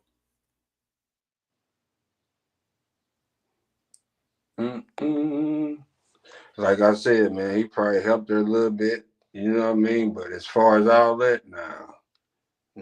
She was already, she already blew up before they got together anyway. And before they even got together, my nigga, she was lit with hella singles, beating their ass. Like, what the fuck he come in with the pen? Fuck out of here, bro. In that case, write your own shit. Write your own hits. Because he came out with a solo album and none of them singles could fuck with anything Cardi B put out as a single. Sorry about that. Let's go, y'all. Fair use. To say that we're flipping saying before. So my brain would take it to if I'm home stalking my girl or my ex, if you at Girls Love Karaoke with this nigga, that means both of y'all are in New York, and this is an after or pre-game. What is going on? This ain't the real move. And I'm gonna keep it a buck. You two is coming from somewhere. True. That's not what I'm talking about. And I'm gonna keep it a buck. Yo, you at Girls Love Karaoke, that means you really fuck with this nigga. Yeah.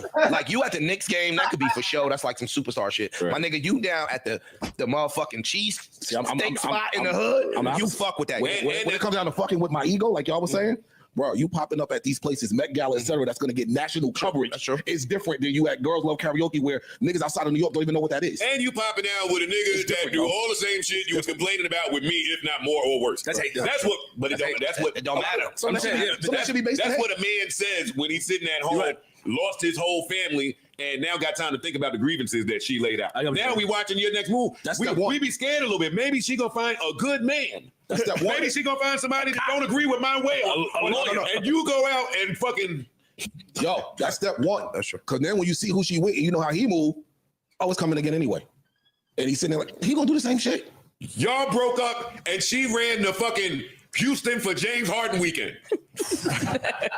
Cue up the playlist, homeboy. Yeah. You said just. What the fuck was the lady hookah? What was that hookah shit he just named? If he took her to ladies at hookah night, what the fuck was that name? What that shit called? He's like, that was worse than the Knicks game.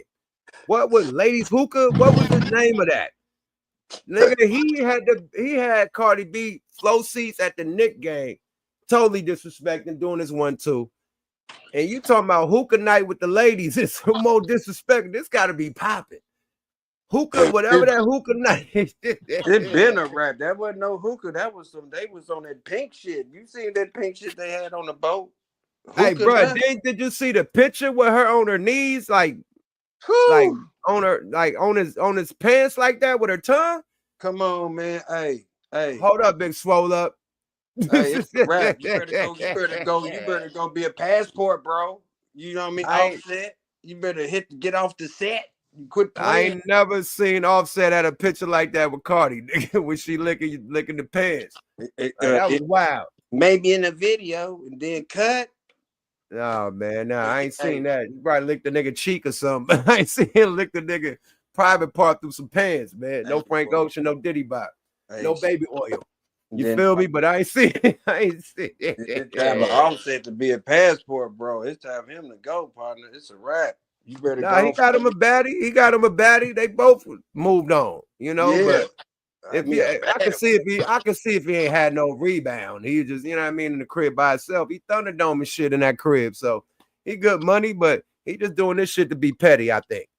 You know? Oh shit. Because like Melissa Ford said, she said that they gonna compare the bank finances. If he's completely broke, it probably could run. But if you got millions in your bank account, and it's about the lifestyle, right? I got to be able to maintain this lifestyle. Now he got to prove that how many millions in his bank can't afford the lifestyle that he's doing right now. Oh, I can't afford to pay the mortgage. Well, you got 2-3 million, you could pay the mortgage. Well, I can't afford to go to Bahamas. Well, you got 2 or 3 million. You go to, well, I can't afford to go to Vegas and gamble. Well, you got 2 or 3. So it's gonna be hard to prove that he needs that. You know what I mean? For the story. So I think this is being, you know what I mean, a fucking dick, a jerk. You know what I mean? Like, I'm a jerk. It's like the LA song, I'm a jerk. I'm a jerk. Nigga just being a jerk, man. Period. It go both ways. Yep, you know what I'm saying? Sometimes women be assholes too. Everybody got them. And he being a big one though. A big one. As far as on the man level. But like I said, but I ain't mad at him trying to make her dig in that bra. Man, you done see all the pictures. I think these niggas is the most pettiest niggas in the game, my nigga. That ain't no bullshit. No nigga ain't gonna respect you after that. Now, you got Halle Berry, baby daddy. All right, cool. That ain't no real industry nigga. You are an industry nigga. That's like if Drake was married to Rihanna. He like, just because he ain't a billionaire and she a billionaire, like, I want spousal support. Nigga, Drake, you got like 400-500 milli rocks. You know what I mean? 600 milli rocks. Probably 8. Now you want some of her Billy Rock. Like, it just sounds stupid. It sounds bitch made. It sounds like some sucker MC shit. You know what I mean? Like, nah, that ain't no real nigga shit, man. We ain't go like, okay, cool. If you broke, you know, that's a female lick. That's what females do, my nigga. No real nigga do no shit like that. Like, Lord forbid, if me and my wife split up, you know, I mean, nah, if me and my wife, it just so happened that she got a bigger career than me. She blow up doing what she doing, and she got multi-millions and shit, and she probably, you know, paying most of the bills or whatever. We done moved into some super big shit, and she done funded for the shit, whatever. You know what I mean? To pay for luxury cars and shit instead of the cars we got now. Even if I leave that situation, I'm not going to spousal support. Nigga, I'm yuck, nigga. I'm going to get it, bro. Period. You're a motherfucking Offset. You gonna get it. You ain't no old nigga in a rocking chair that can't push no motherfucking no motion, bruh. If you got motion, all you gotta do is drop some albums, nigga. Do some videos, do some sponsorships, nigga. You right back up, nigga. Your career is still popping.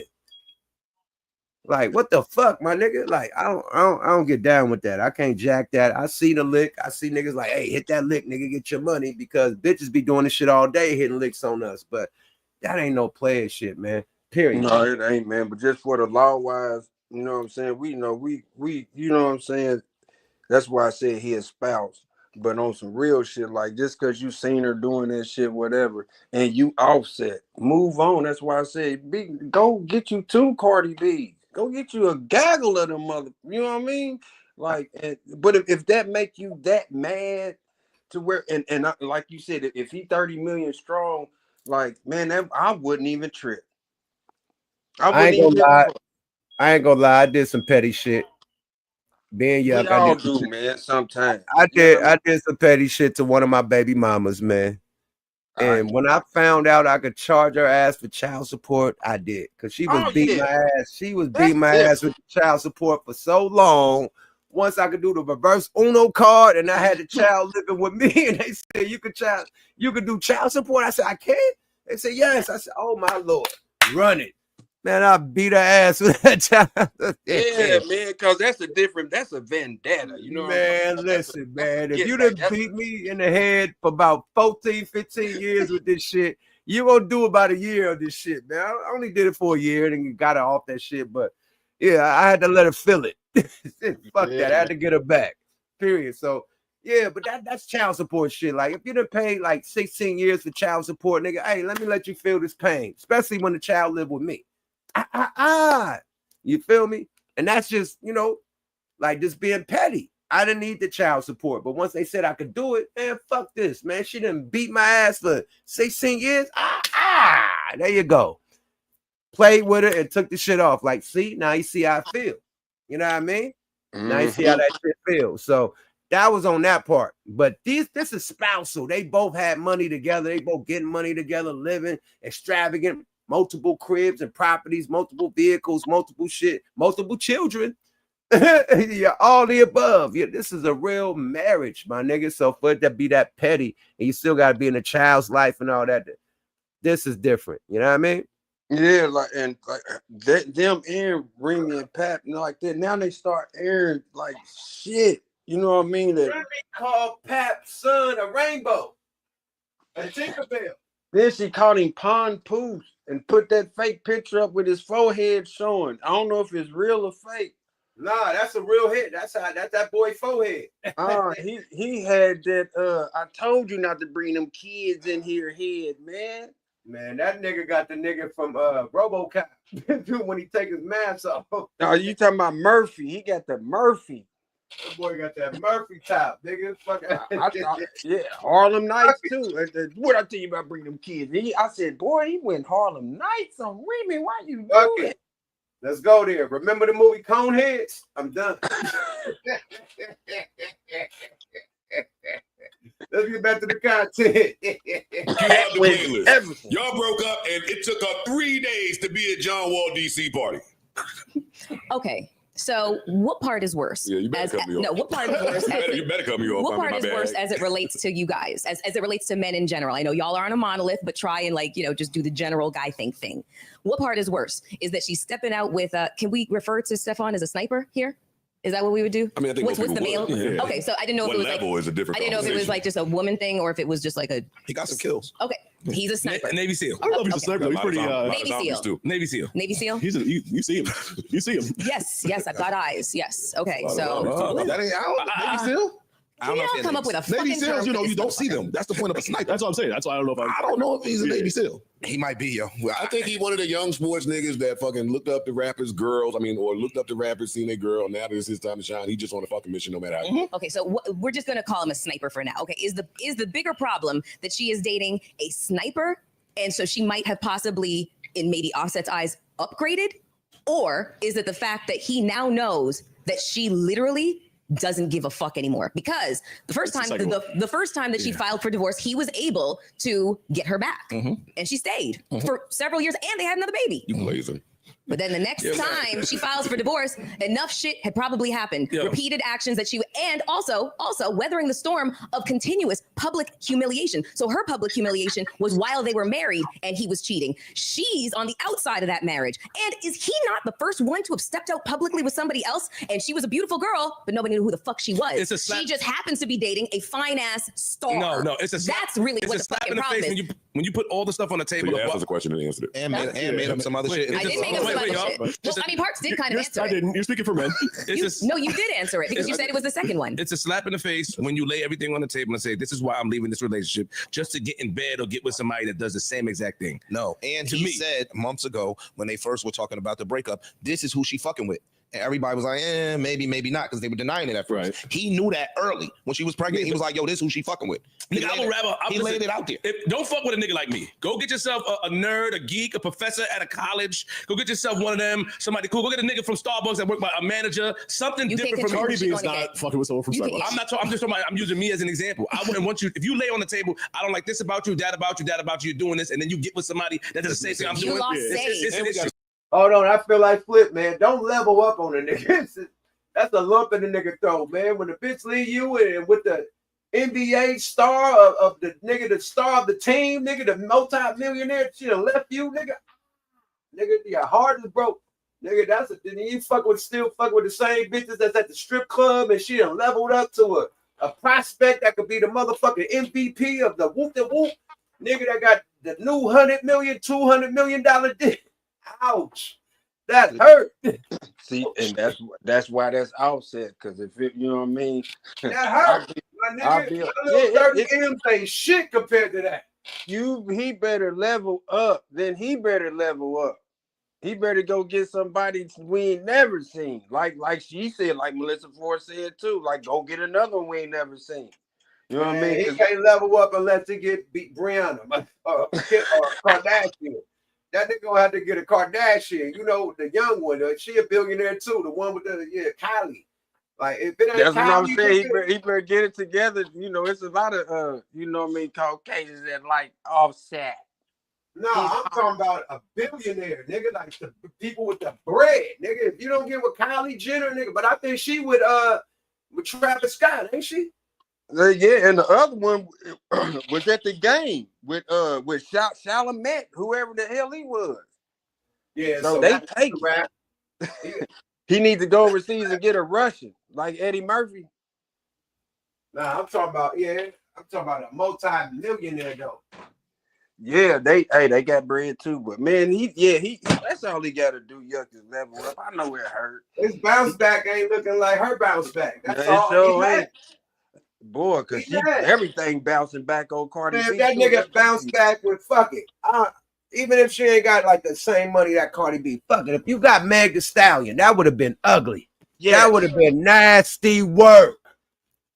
Yeah, that'd have made her go back in the boot, but he didn't. Nigga, if you not Meg Thee Stallion, nigga, that would have shook the industry up, nigga. You better put your fish in your tackle box and throw that motherfucking reel towards Meg Thee Stallion. Nigga, Nicki already wifed up with a street nigga. She got babies. You can't fuck with Nicki, but Meg Thee Stallion still out. No, then she fuck with her like a producer nigga or something. Who Meg fuck with? I don't know. It was shit. I thought it was a few rappers. I think who Meg? I thought she dropped the producer nigga because he was being too messy or something. She was some dude. Oh yeah. Cause he did post some shit. God damn it. Posting shit, and he was cheating allegedly. If that boy was to get Meg, nigga, a lotto or something, nigga. Well, he got his work cut out for him. Nigga, scissor. What if the nigga knocks scissor? That's nasty work. If he got scissor, all the stars open, all the stars is open. I'm fucking with y'all. Let's go to get some features cracking. He better get some features cracking. You know what I mean? With some of these shit. That's what he better do. And make her mad in one of them videos. He better get some features cracking. That's what he, you know what I mean? Have her mad. I ain't doing no video. Hey, she went Mookie on him too. Mookie, she went bored. I said, damn, Cardi B. Yo, the nigga who beat their ass was Akon brother. That nigga got a deal, nigga. He got to level up like that, like Akon brother. If you don't get a Adele or something, nigga, you fuck. Come on, man. Akon brother got a deal, nigga. Not Akon, his brother. No, he ain't got a deal. That's LeBron's buddy got a deal. Oh, she got a deal. You're right. Rich Rich Paul. Who the fuck? What singer do fucking whatchamacallit the brother got? It ain't a deal. Don't say it ain't Gaga, is it? Nah, they managed Gaga. I think he had a deal before Rich Paul. Nah, that nigga had a deal. Did he? Then she went to Rich Paul, I think. Well, he better. Nah, he had a deal too, nigga. He better go get a Brazilian Shakira or somebody. He better go get some lines, nigga. But that was the first one with a deal. That nigga, and then she went to Rich Paul. Oh, that's what's up. Yeah, type that up, man. Type that. Somebody pull that up on the UAP. Let's continue with the content. Then we out after this. Stop saying that. What? We gotta stop saying such and such because of their cachet wouldn't do such and such. That's true. true. Right. They just don't publicize. They might not publicize when they're doing that. Or the media might They do a lot of slicks in the air. And then when they get the big fish, that's when they pop out on them. That's when the media finds it interesting enough to write. But that was Offset's first beef. What? Is that, you playing romantic games with my ops? He worded it differently. But he said, "Oh, you playing different. Like you fucking mind." Oh, I ain't know that. So you mad that I play your game better than you? Who said complain about me then? Mel, let me ask you a all right, we question. should escape this. Yeah, we should. We should leave. Come on, y'all. Come on. Mel's mind is made up. No, We're not trying to coerce you. I'm posing questions. I'm literally riffing off of what Joe was saying you said, and what yo, Flick you was mad saying. that I'm playing your game better than you? Yeah. What was his game? His game was he was fucking her ops? I don't know. No. I'm asking you that. No, just in terms of like. Cardi would say yes. Yeah. She would say yes, but I'm asking. And just we know he was fucking her ops. I don't know nothing I'm talking about. Gotcha. I don't know nothing I'm talking about. Gotcha. I have no idea. To your point, yo, I think that they both are married. I think that they. Y'all right. Whoever Adele was fucking with, y'all figure that shit out. I don't know. I'm just heard. He was fucking with Tracy Ross. Okay, hey, but whatever it is, man. Somebody had, fuck it. Rich Paul got a deal. Whatever the story is, nigga, Rich Paul got a deal, nigga. You better level up on that type of level, nigga. That's all I'm saying. No matter who got a deal, nigga, he need to get a deal, nigga. Period. More of the story. Let's go. Fair use. They both have children. I think that they were in love at some point in time. And when you break up, you, in my opinion, have to consider the other person's feelings, especially publicly. I think that's what mature people should do. I don't think that I think she would argue that he did not consider his feelings. Yo, we want to get You just keep enough of the woman voice. How long does that last? A year? You think it's wise? And the nigga still ain't with Tracy Ross because she doing interviews talking about she's single. So I don't know when the fuck that happened. But they talking about, he got Tracy Ross. When? Not now, nigga. She free as a bird. Who got Tracy Ross? They said Akon brother got Tracy Ross. Tracy Ross is single, ready to mingle, nigga. Man, she Fuck talking outta about on shit spilled all on her and everything. Fuck out of here, boy. The nigga who had her was D Ray, the comedian. He had her. I know my nigga D Ray. That's my homeboy. I used to see her at the motherfucking Improv with D Ray, nigga. Oh, D Ray got the hoe. He like Ray J. He a sniper. Like he got hella bitches. Him and Ray, they running through him. Yeah, but D Ray is a motherfucker, boy. That boy got it. Man, listen, boy. I ain't gonna say no stories. I ain't putting that man game on business. Just know that nigga a sniper. That's all I'm gonna say. Fair use. I believe, and I'm saying this in closing, I believe double standards should exist sometimes. Y'all have definitely said that up here. What? Life is double standards, man. And we he's saying, yo, I been hoeing. You shouldn't really have as much time to hoe as me because you're the primary. What you need to do is sit your little hot ass down and put an album out, but you won't. That's what he's saying. And the co-parent dad, newsflash, is always going to be able to say that. And we're going to say it. And it's going to sound nasty. Hey, we know what the truth is under that. But niggas is going to say, yo, where's my kid with Nana again? You moving and shaking again? Where the fuck is Timmy? Where's our baby? I'm going to need a cut. Anyway, that's enough of us minding people business. Yeah, facts. Thoughts and prayers. Peace and peace. Thoughts and prayers. Listen, summer's about to get hot. Niggas home from jail and they plotting. Be careful out there. This is the right season to lose your girl, to get a bank account frozen, to get the wrong phone call, the wrong family member done got kidnapped. One bad thing this summer could change the whole landscape. So just be careful out there.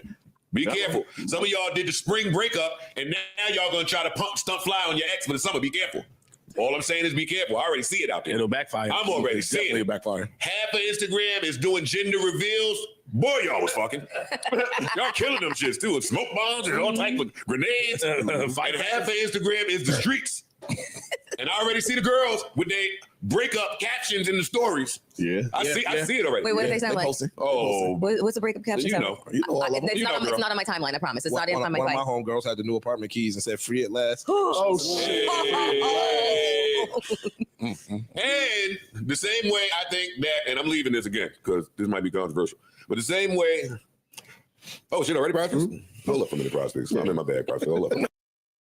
It's wild out there, man. It's hard. You know what I mean? Like as many people out there dating and modulating, it's hard to get a relationship out here, man. A lot of people on dating apps and shit. You will be surprised. Like it's hard to find somebody out here. So good luck. You know, how y'all feel about that? All right. About people out here, like I got homies, I got homegirls, like they bad, they got money and shit, all that. I'm talking about the females, And then the homies, you know, they got money, they up, and it's hard to find a significant other, my nigga, because the bitches is too ratchet. They can't trust these hoes, you know. They don't know if they're gonna set them up to get robbed, steal they Rolex, you know what I mean, steal they car. You know, bitches don't know how to cook, you know what I mean? Bitches sleep with their makeup on, all that shit. So I mean, it's wild out here. That's why, man. You gotta play. You know the right field to play. You know all that. You jump. You look at the first car you run to. You don't get hit by it. You know what I'm saying? And that's what's going on. Everybody wants something from somebody that they expect from somebody else. That's it. You know what I'm gonna give y'all a hint and a clue, man. Quit fucking with the Instagram model influencer thoughts. Fuck with a normal bitch, my nigga, and then you probably go somewhere, man. Them influencers and thoughts they ran through, my nigga, and they chasing the bag. Period. So, yeah, that's a bitch that you can't tame. You know what I mean? You need somebody that's tameable. You know what I mean? That's it, man. And then it ain't hard. It's like riding a horse. You gotta be able to tame the horse to be able to ride that motherfucker, right? If you ain't taming the horse, that bitch gonna kick you up. It could be donkey kicking and shit. You fly off, get kicked in the face, nigga. Leg broke, arm broke, nigga, and boom, get up and that motherfucker galleon up and gone on your ass. So you gotta be able to tame, like, you know what I mean? Like you gotta be able to. I ain't on no like control the bitch, but it gotta be like to where you know what I mean, what you're dealing with. You know what I mean, and you could deal with what you're dealing with. You know what I mean? Or it's untamed. You know what I mean? It's gonna come with the drama. You might get kicked off the motherfucking horse and get injured.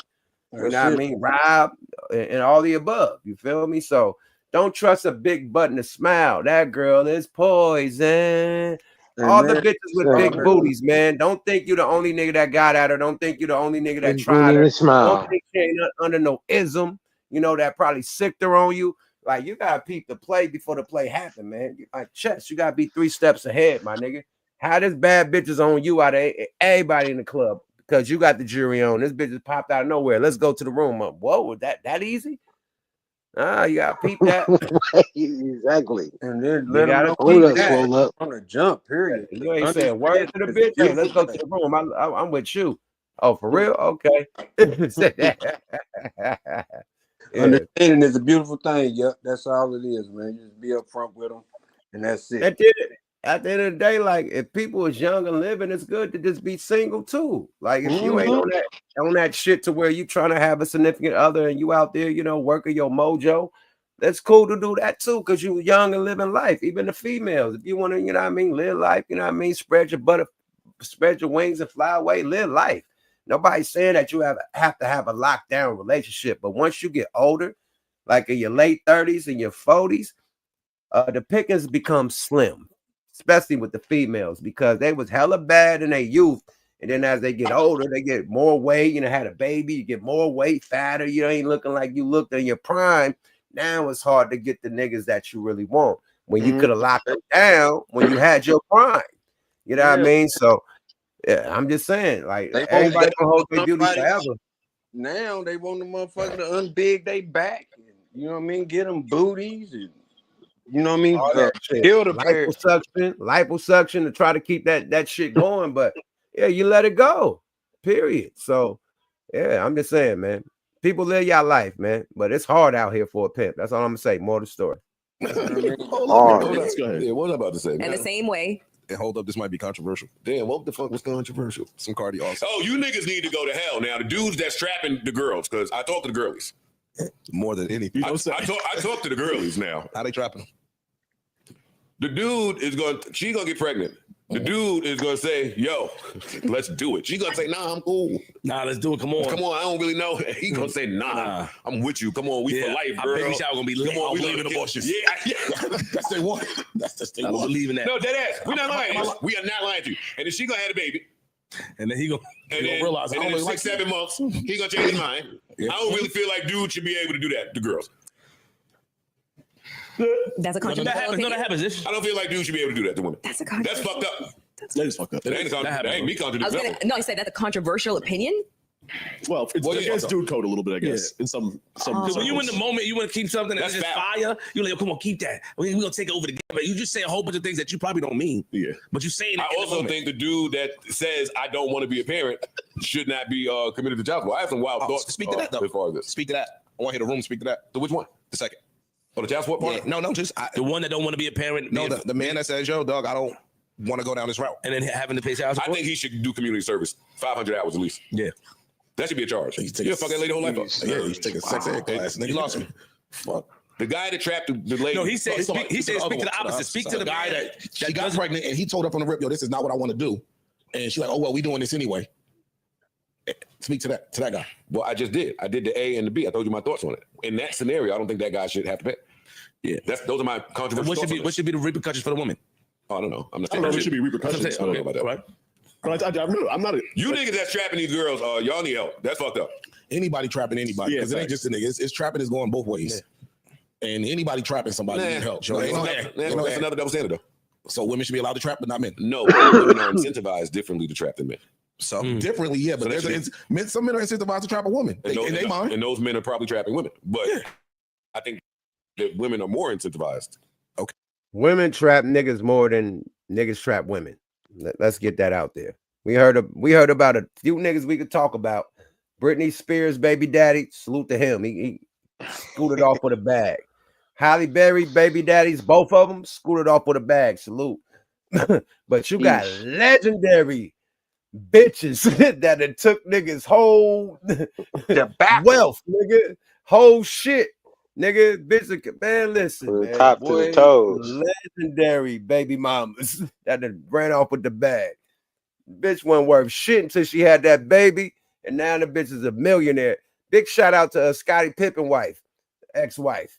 Yeah, one of those. Like, yeah. Like, let's stop playing, man. You got some real people that's legendary in the gold. If the dictionary has a gold digger picture, there'd be a lot of these females picture right there as far as the gold digger and the set a nigga up and the baby lock a nigga down play. That's across the board. That's why you got these old bitches, old thunder thoughts, you know what I mean, locking in on these young, football and basketball prospects. Like, this motherfucker is nigga, this nigga's a rookie, just came in the league, nigga. You locked in on the nigga real quick. Like, yeah, they all plotting, my nigga. Period. Can't wait to have a baby by this nigga to lock him down. Let's go, y'all. Fair use. Okay. That way. So how you say a man doing that? Need to stop. Why is a man doing that? I'm saying in the case that. Hold on, these bitches are hanging out at the draft, nigga. That's how scandalous they are. With the bitches, hanging out at the draft hotel. The hotel where all the draft nominees at. Yeah, that bitch. They ain't going to the All-Star game no more. They at the goddamn. Them bitches is at the draft combine, whatever that shit called. Be at the hospital when they born. Wow. At the combine and the motherfucking draft. Nigga, they had the combine in Vegas when they be testing and running and shit, doing they, their skills and shit. And they right there. And they had at the the motherfucking combine, draft. basketball combine, then the draft. They had all the shit. They had the combine, the draft, all that shit. And once that nigga get drafted, yeah, they right in the lobby waiting for you. Hey, baby. Hey, congratulations. Let's go party. Okay, they go party, nigga. Now, boom, I'm pregnant. And then look, Offset had to know. You know how many times he done hit Cardi B in that DM. Cardi B is so many football players and everybody niggas dream in her DM, and she ain't saying nothing. Man, come on, man. And look how quick she start fucking with him. They been fucking around. That's why I'm mad at Remy Ma. Remy Ma didn't level up. Like, she replaced the nigga with a lookalike that was lower than the nigga that she was with. He got good credit. Like, fuck good credit, nigga. Where's the good teeth at, nigga? The nigga teeth is fucked. Where the veneers at, nigga? If you ain't got good credit, nigga, buy you some veneers, nigga. The whole teeth fucked up. He got good credit. He got that best credit. I didn't have him. Whoa, best but credit. She could have leveled up. I expected to be with an industry nigga like a fucking fabulous, you know what I mean? Some niggas like, yeah, something like that. Why did she go fuck with Yeah, Remy wanted a nigga. This nigga Dipset. or somebody or something. Why she go level up? This nigga his profession is sanitary. She like, he's in sanitary. He gets a pension. Okay, that's cool, but this nigga collect trash for a living. Let's stop playing. You fuck with a trash man. A normal trash this dude, man. he gets money every 6 months, every 3 months. This dude gets money every 3 months. He gets a check every 3 months. And you talking about weekly? Damn. You went from man, he gets a lump sum. But dude that wrote your raps, so that you know what I mean, all that. And and then you lied. That's what make me like, and I like Remy, but then she tried to put the ghost, she tried to Jedi. Why you hit him in the mouth? Now I gotta stay with him. I was gonna leave him, but now I gotta stay with him so he won't mess us up. That's bullshit. He should have doinked her. You know what I mean? Man, listen, man. She had a whole secret apartment with this nigga, man. He said he got an apartment 45 minutes away. I can't wait to play that shit, man. I'm gonna play that on the next episode. I gotta go back and rewind. That was diabolical, man. That was diabolical. Wow. Damn. That was diabolical, She did but a straight Remy dude move. leveled down, man. She fucked with a trash collector with pension. Oh, he got best. Man, listen, man. I don't need to hear about a nigga pension. If you was fucking with Future, you wouldn't have to talk about Future's credit. Oh, he got the best. Nah, you fuck with Future. Like, yeah, she didn't level up. She leveled down.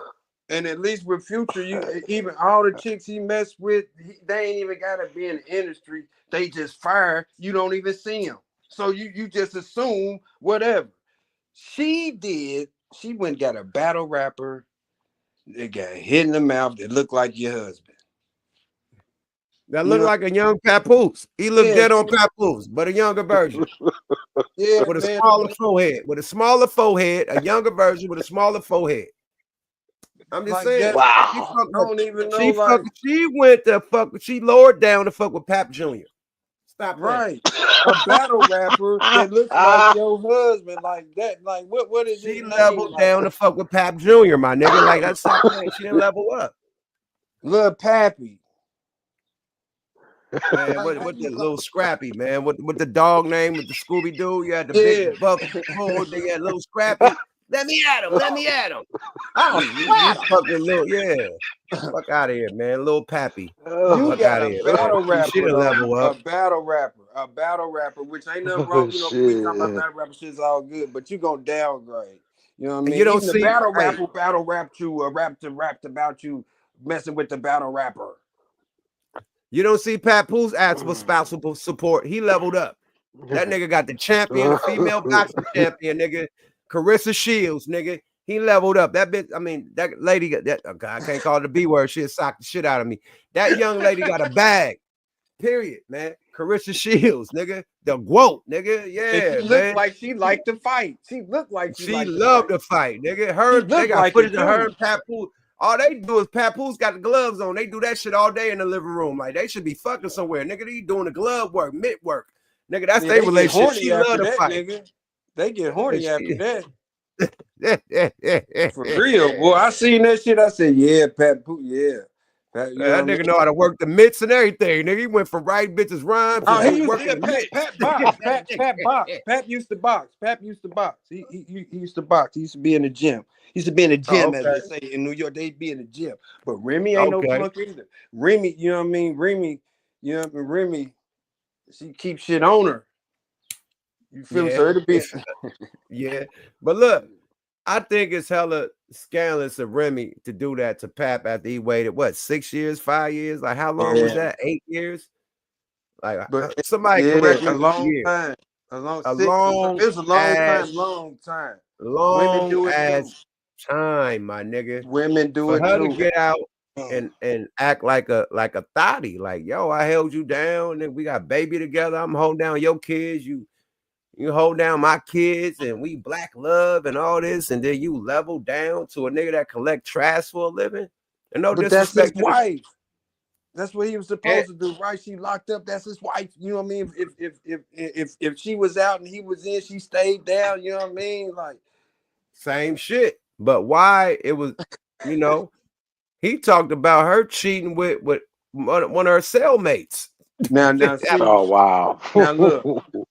I'd have been like, look, I'd have known that was going on anyway. Hey, Rim, we better bring her on to the crib. What you doing? Bring her right here with both of us. Like, what the fuck are you doing? And Yeah, it let me wouldn't. slide Oh, that. this wouldn't have been going on. This wouldn't been going on. Not my house. I'm sliding everything, man. You ain't going. Hey, What? boy. I bust through the wall like the Kool-Aid man. Hey! Shit swinging everywhere. Come on. Like, whoa. Hey, Yeah, we already know what drive the it's Cadillac. swinging, bro. The fuck y'all talking about? What you doing here? Hey!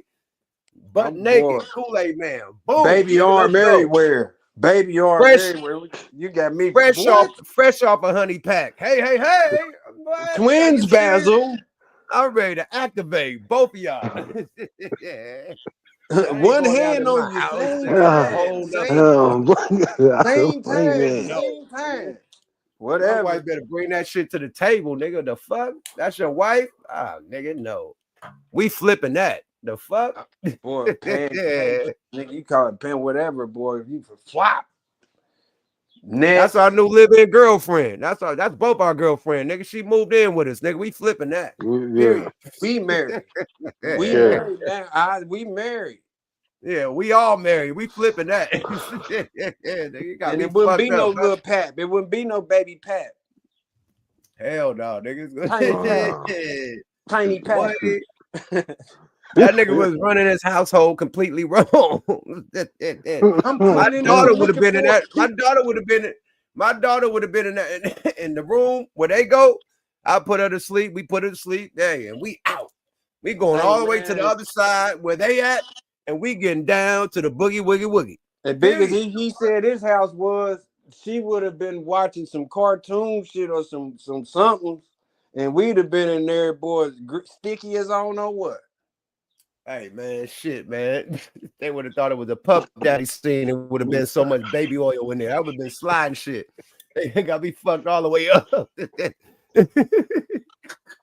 Slip and slide. My bag, man.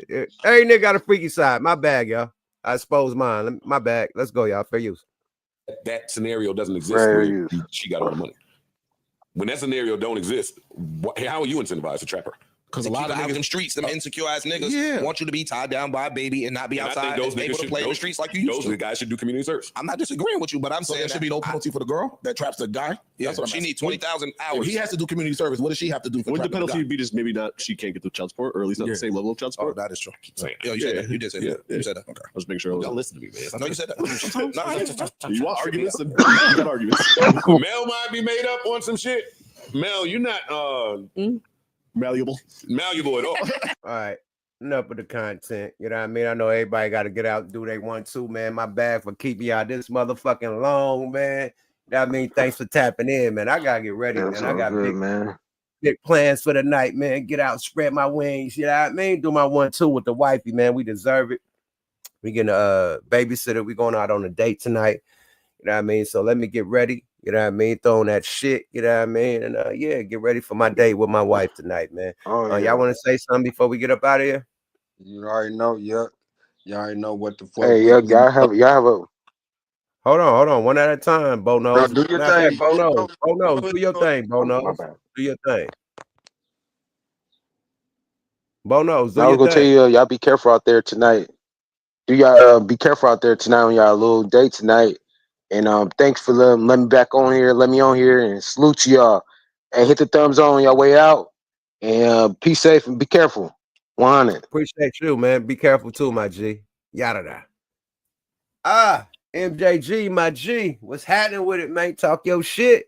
Come on, man. You know, we back at it again. Once again, Yuck, right on for the time. You know what I mean? You enjoy yourself tonight. And I'm telling y'all, Pacers in 6. You feel me? You gonna rub it in. Hell yeah, you know, that's right. New York's there for next year. You feel me? So you already know. But with that being said, them up said NY stand for next year. I'm done. Come on, man. All right, yeah. Till next time. Yada da. Yada da. Appreciate you, MJG. Yada da. Also appreciate everybody in the chat, man, the gang, the committee, you know what I mean, the nation, you know, the mods doing their job, everybody, man, everybody for tapping in, man, fucking with it for this long. We've been 3 hours straight, baby, 3-piece McNugget, no Frank Ocean. You feel me? Salute to Shaniqua. Always Shaniqua Town Business always hold me down like a back masseuse. You feel me?